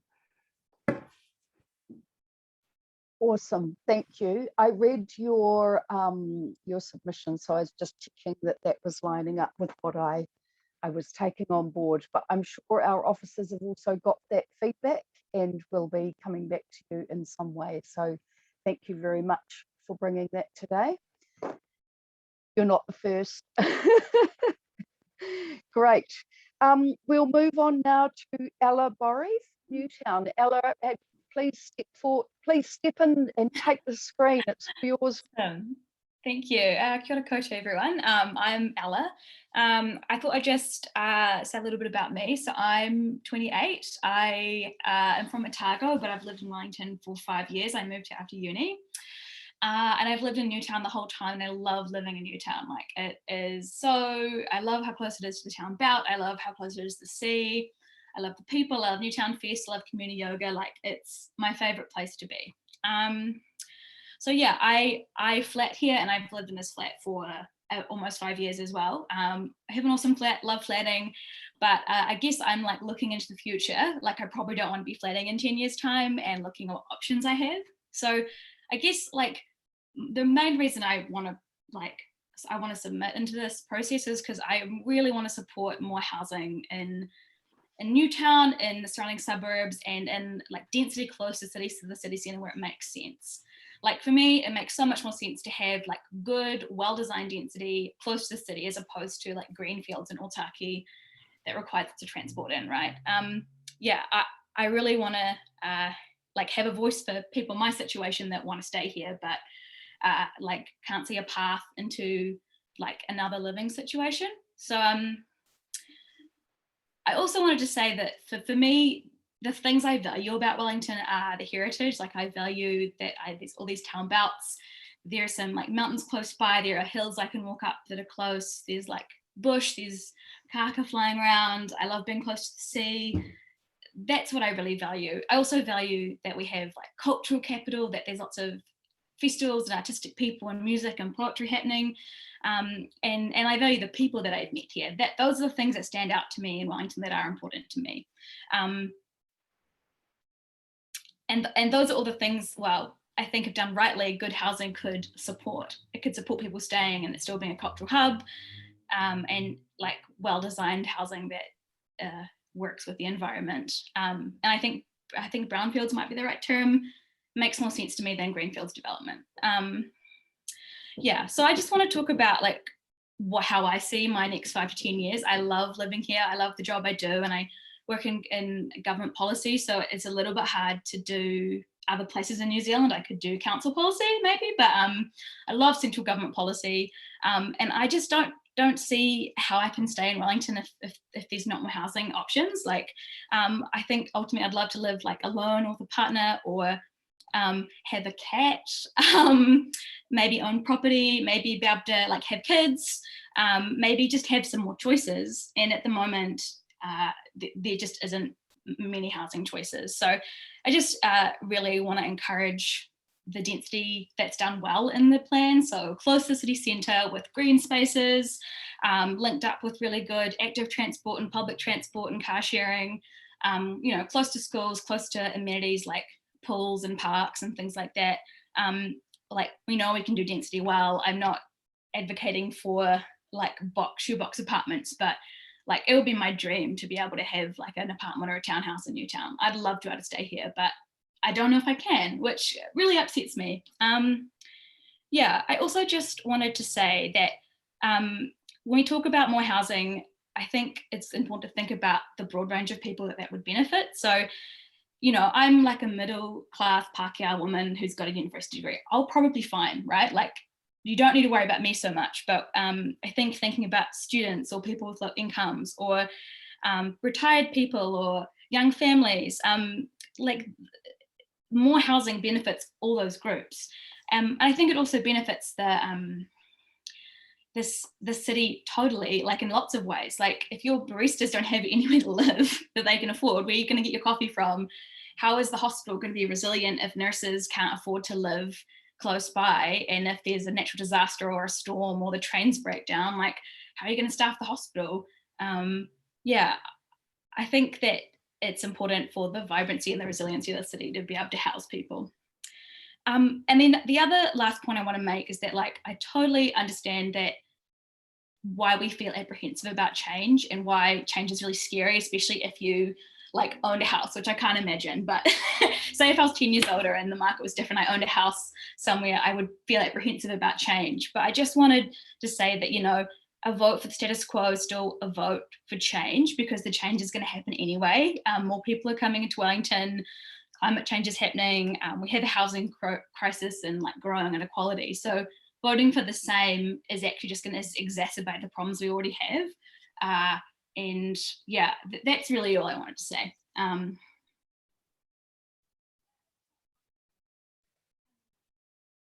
Ellie, that was a really great submission. Thank you. It really helps us to understand the challenges out there, and thank you for acknowledging, you know, those that, yes, don't have the privilege that we might have, but, and also I'm sure we'd nab you up at council in our policy department, but it's not the purpose of this meeting. Okay, thank you. And we will move on now to James. James, are you in a good position to be able to take the screen? Yeah, I'm going to give it a go. I just got evacuated from my room by, well, his room. My 2.5-year-old just kicked me out of his room, so he might come over and get involved again. But I'll try and talk now while I get the opportunity. So as I said, I'm presenting on behalf of our neighbour down the road, Karen Wong, and her family. She's got a husband and 2 kids. Ooh. And yeah, so we basically live on Moya Street, which I'm not sure if many of you know where Moya Street is, but it's in Mount Victoria in Wellington. Oh, well, of course in Wellington, sorry. Mount Victoria, just off sort of Brougham Street. It's a small little cul-de-sac street, and it's all the houses here were built sort of late 1800s, early 1900s. So it's got quite a beautiful character feel to it. And we've been here since 2016 now, and it's a lovely little street. We have a little street party outside our house basically every year. Everyone gets together. It's just lots of little families, and it's a beautiful little street. And probably our main concern, I mean, Karen's written her sort of part there, which is sort of similar to how we sort of feel too, is, well, when you go back to that previous picture she sort of had there, you kind of see where Moya Street is in that sort of medium density residential zone. And it's just right up against the central city zone, which, and we're all for increased density. There needs to be more people in Wellington, make it more vibrant. People like Ella would love people like her to stay around in Wellington. She seems like a really positive person. We want her to be able to have that ability. Just the concern is there's just no buffer zone. So to give you an idea, basically in that central city zone, it's basically up to 28.5 metres high. And because we have been listed as a character heritage street, we can't really touch our house, and they're all sort of one story, sometimes 2-story little sort of cottages. And give you an idea, if I sort of went for a walk just out our back door with that, sorry, that's a 28.5 metre height in our back garden. At the moment, we've got sort of 3.5 sort of story building there. For sort of 8 stories, I mean, I feel like sort of, well, almost at the bottom of a hole, especially with, or I'm sort of in the particular issue where we've also got Alice Street as our other sort of neighbours, and that could be potentially 6-story. So we'll just basically feel like we're basically a big dark hole down here. So we were just basically looking for, well, there might have been an oversight there, maybe, that there wasn't a buffer zone put into the plan. And that's pretty much it. Otherwise, everything else, a lot of the things in the plan there, make sure there's green spaces, make sure there's high density around transport. I think that all makes sense to us. But we just think there might have been a mistake to that area, because unfortunately, Moya Street, compared to the rest of Mount Victoria, is actually low. It's basically at the same sort of flat level as, say, Cambridge and Kent Terrace, and Hania Street, which is directly behind us. So all we're pretty much looking for, and it's only sort of the one side of Hania Street, which is the eastern side, which basically backs onto all of our back gardens, just to have, well, not 8-story buildings there. On the other side of the street, yeah, sure, 8 stories not a problem at all, but just so we don't feel like completely closed in, no sunlight. Yeah, we just feel like in a hole pretty much. Yeah, I guess that's concerns that we sort of have. And that's probably, yeah, that's most of, yeah, what I'd say. I mean, yeah, Karen's put together things there just to say how, well, I mean, yeah, this is her presentation anyway, but this is sort of my interpretation of it, our feeling on it too. So it's, so we hadn't planned to probably do a presentation just because of having a 2-month-old at home, just being a bit busy with everything in life. But it's, yeah. And that's probably me done there. That's all good. James, would you be able to send the slideshow through to us? Like if you sent it through to the Democracy Services team, they'll be able to get it out to the councillors. I've got it already. Yeah, we've got it, and we'll include it with the minutes. Okay. Oh, awesome. Yeah, great. Thank you, Emily. Thanks, James. Emily. Yeah, appreciate that live walkthrough. Actually, that's really good to see. Amazing, well, amazing what we can. I'm glad my son didn't interrupt. He's been distracted by something on TV, thankfully, which is good. He did well. That's really good. Thank you for doing that. Are you able to stick around for a chat later? Great. Okay. And so now we're going to move on to Trudy Ilkan. Actually, I didn't say your last name before. Thank you. Sorry, it's a Gagan, but don't worry, it doesn't look like it sounds. Yeah, great. Welcome. Your turn to take the screen. Awesome. Hey, thank you very much. I'm just going to try to share screen. So I guess my presentation is a little bit specific and personal. I'm talking about the significant natural areas and how particularly that relates to my property up in Pūroro. So I guess to start off with, you know, I do quite like the bush. It's one of the great attractions, like in Wellington and particularly where I live, and the idea of protecting that, I'm quite for that. My particular concern and what I'm asking for is just for the line of where that is to be moved further down on my property, because I feel it's sort of taking a really large part of my property, and it sort of means I don't get any sort of future fair use of that part of the property. So it's a bit of context. You can see that on the property on the screen, I hope it's roughly rectangular. The bottom half, well, 55% of that is already covered by covenant, which effectively means you can't touch it without council permission. So it's quite an old covenant, but I think that does sort of the same effect from what I can work out as the SNA. And the top part, sort of under the house, you can't tell because it's covered in bush, but there's a sort of a plateau in front of the house. So it's roughly about the same size as the house for proportions. So I guess what I'm looking for is to move that line back so that I've got fair use of that first plateau. And that plateau is, yeah, so So I can get a bit better balance between that protection of the original native bush, which is at the bottom of the property, and still be able to have a backyard in the future, to be able to have a space for kids to play, to be able to get a dog. It's not very ethical to have a cat in the bush, and that sort of thing. And I notice that the properties around me do have backyards, front yards, and space around them, and even more space allowed around them with the SNA. So I guess that's my objective, is to move that line further down the valley to either match the original covenant or be closer to that original covenant. I think the layout of the land, you know, it could be at the edge of that first plateau, and that would work very well. Yeah, and I think, and maybe for a bit of context, I mean, the SNA is designed to protect sort of significant bush and natural areas and biodiversity areas in old bush, which kind of got at the bottom of that area, but certainly at the top, it's not old bush. That first plateau was, from what we can tell, was cleared when this house was built about 12 years ago. It's a mixture of some native trees and some non-native bushes and trees and things. So there's nothing particularly amazing there from what we can tell. The council did come a few weeks ago to have a look at it. So we'll find out when the report comes through. But essentially that's what I'm looking for, is to move that boundary a bit further south. And yeah, and I think if I did that, I feel that would give me fairer use of my property in the future. I'll be able to manage those trees and to trim them without having to get council permission or go through a resource consent. And that's a particular concern because my house is kind of low.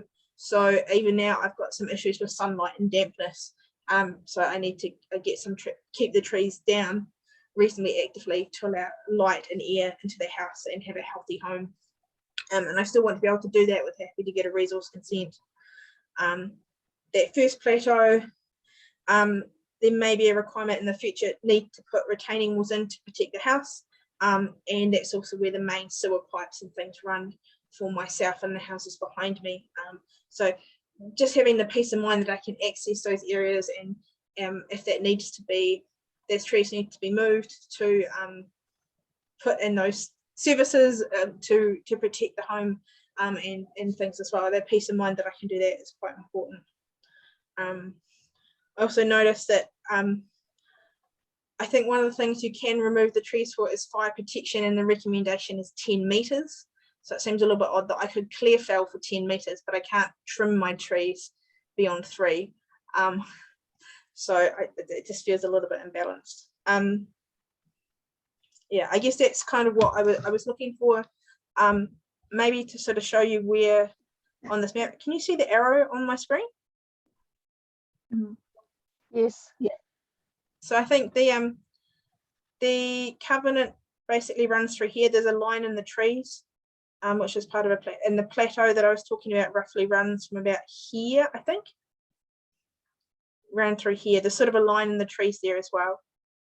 And it's this area up here that I particularly like to retain free use of in my property, so I can have, you know, a backyard and things like that. Proportion wise, that SNA roughly covers about 80% of my property. And although it's not my driving consideration, I do note that the council just doubled the rates on the property I can't use, so it does seem a little bit cheeky.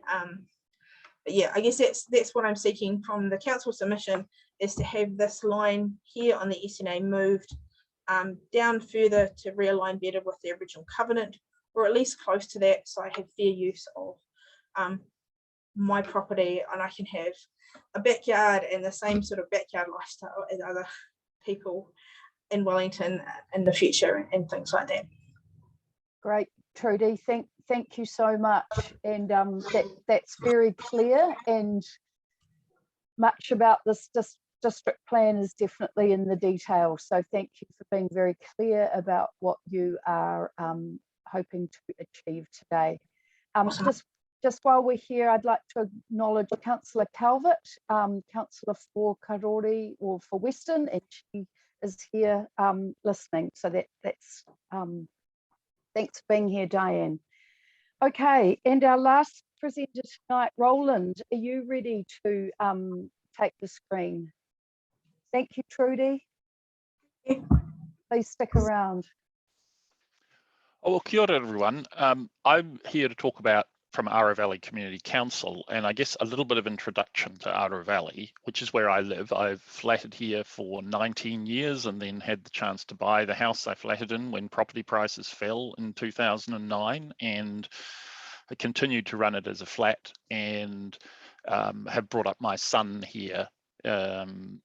It's a densely populated suburb with a very long social history that goes back hundreds of years before Pākehā colonisation. You know, the western slopes of the valley were a food growing area for Māori, and the Waimapihi, which is the name of the pool, actually refers to the daughter of a Māori chieftain who was rangatira, who was here long before Te Ātiawa, who are currently recognised as mana whenua. It's got a very long and rich history.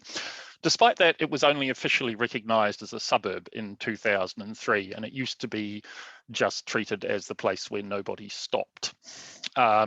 It's a very welcoming community.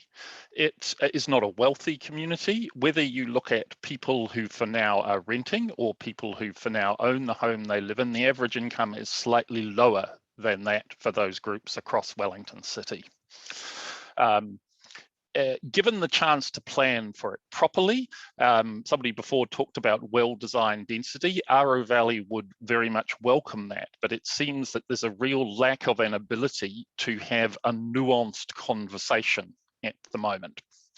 I wanted to talk a little bit about what the rules are in Āmua Valley and how they work at the moment, and I'll do this by screen sharing.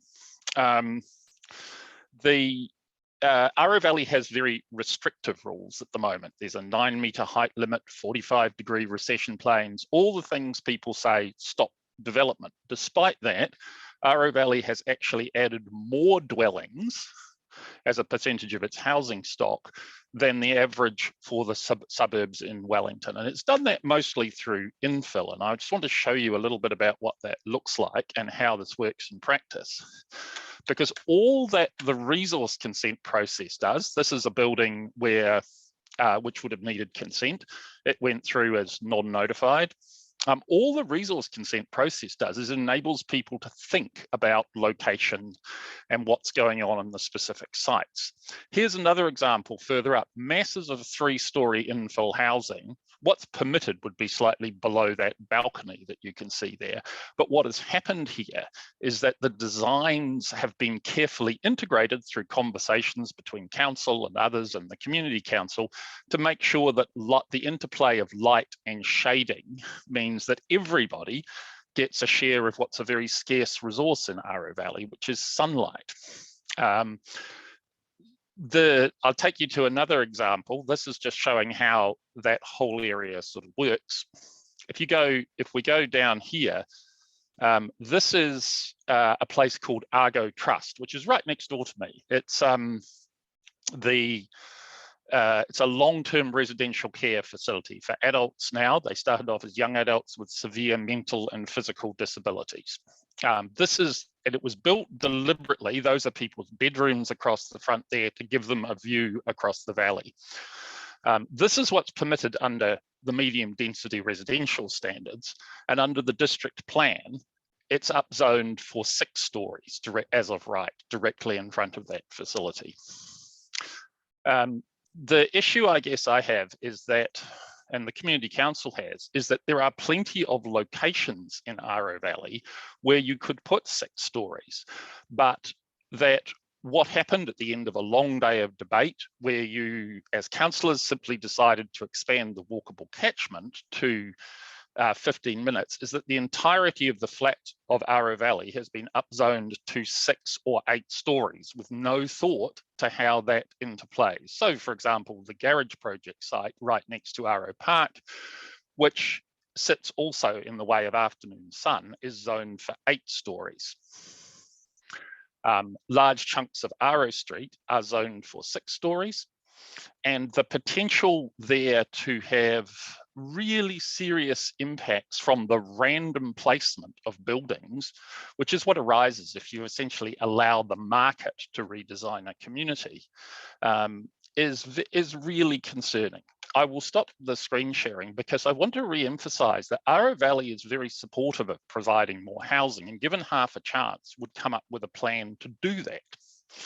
But what we see at the moment is a situation where basically there's a polarized conversation which seems to think you either have the status quo or free market intensification, whereas we honestly think that saying let's let the market redesign communities is a really bad approach. Aro has a really strong track record of delivering. It's the community which invited the council to put a wet house here.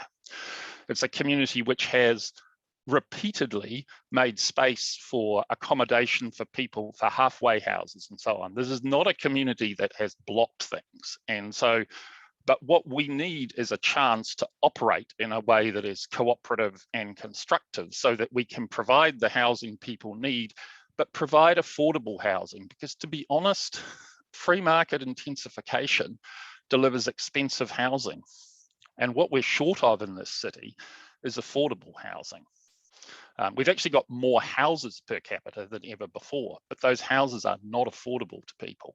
And Kaingaroa is doing great things, but Aro Valley Community Council is really pleading for some nuance. That's what we would like. Some ability to have a conversation about specific sites so the people who've just bought houses aren't completely shaded by 6-story buildings, that we look at where we put 6-story buildings, 8-story buildings, that we use the tools like qualifying matters available to the council to create a way so that we do what I think someone referred to as well-designed density, rather than ending up with a situation where Aro Valley stops working. So that's our submission, essentially. It's a plea for conversation and nuance.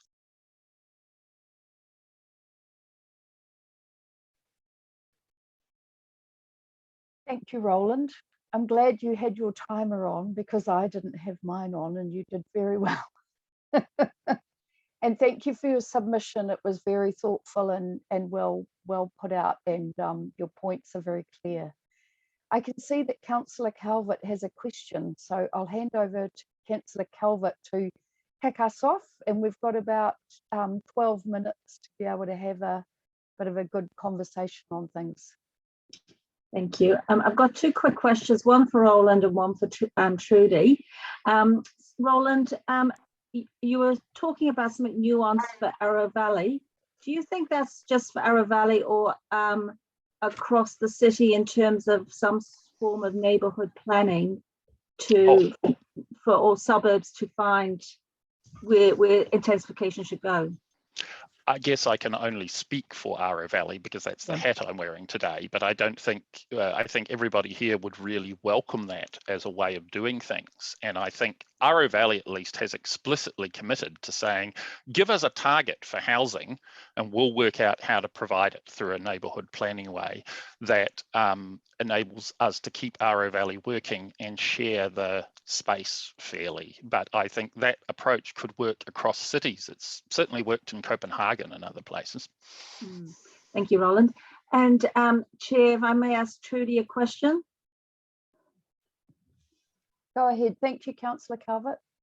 Trudy, in terms of for your S&A on your property, and it looks like a reasonable amount of land that will be S&A, do you see that impact? I know you talked about rates, but do you see that impacting on the value of your property? I haven't done any sort of research about that, but I think it possibly could. And maybe also note that my house is a bit, I'm re-looking at my insurance at the moment. So it's like my house isn't smaller than average.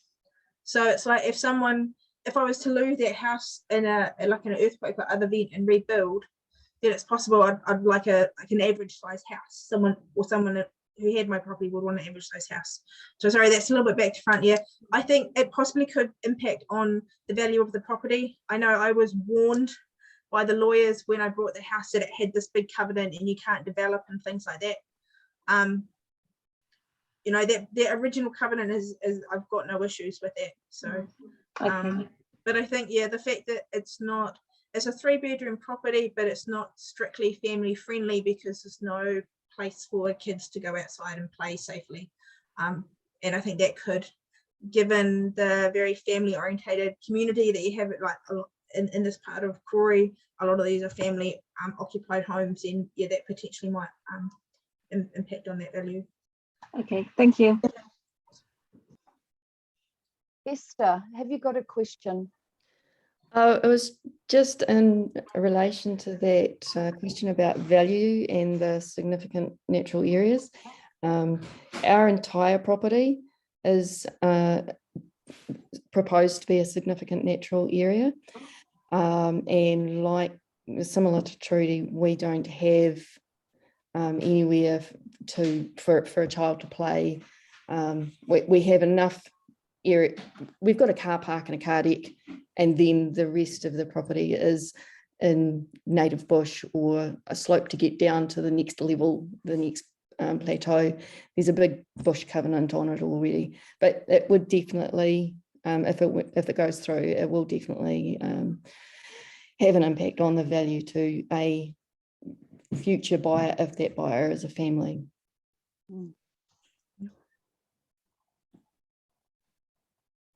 Thank you, Esther. Roland. Oh, look, this is actually on the significant natural area point. Aro Valley, there's a few people in Aro Valley who had concerns about the significant natural areas in Holloway Road. Our submission, I just wanted to say, refers to a different point that seems to possibly just have been lost in the morass, that the boundaries for the open space zone go along the ridge between Holloway Road and Pole Hill Gully, or Waimapehi as it's now known.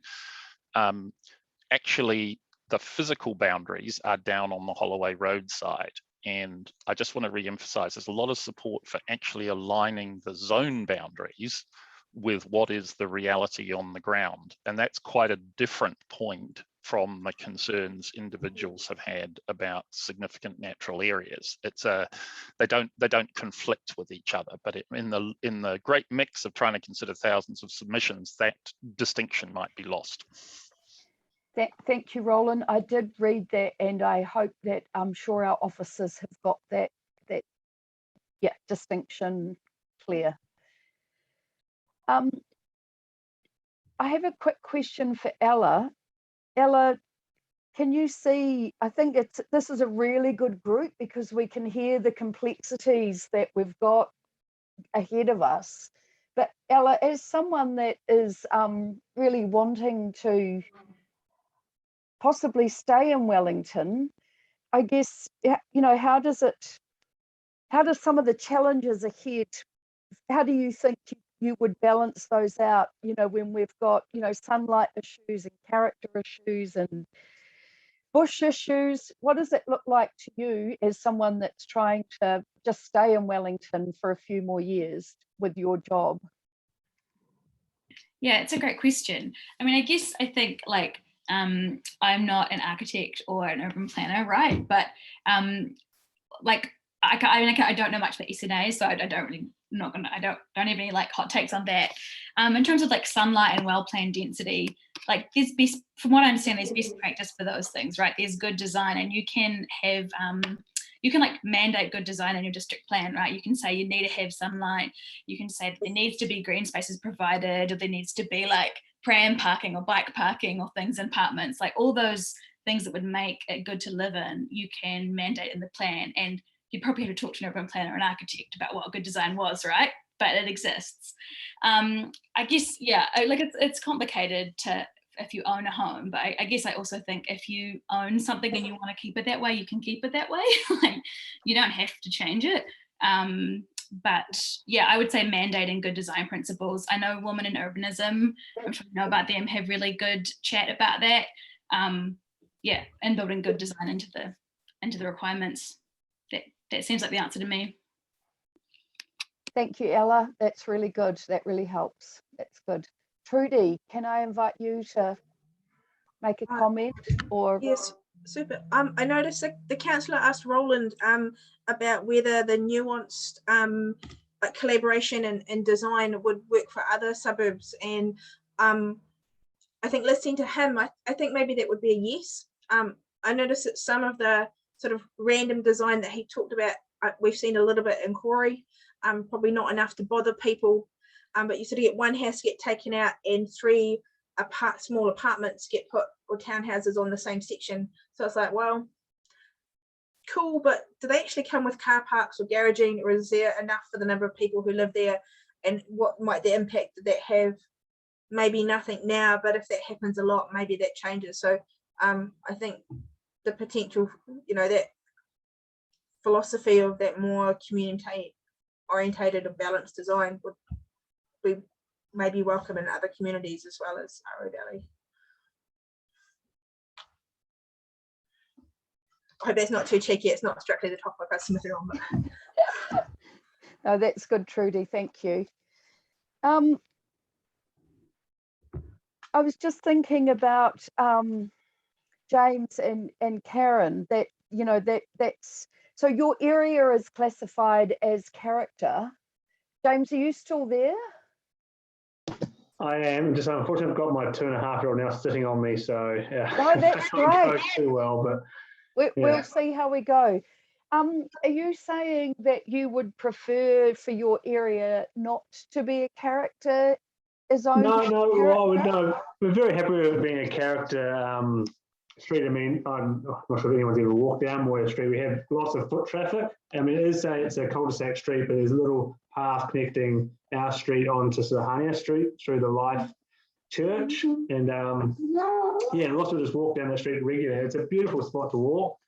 And we recently, as of last month, we had the Mount Vic,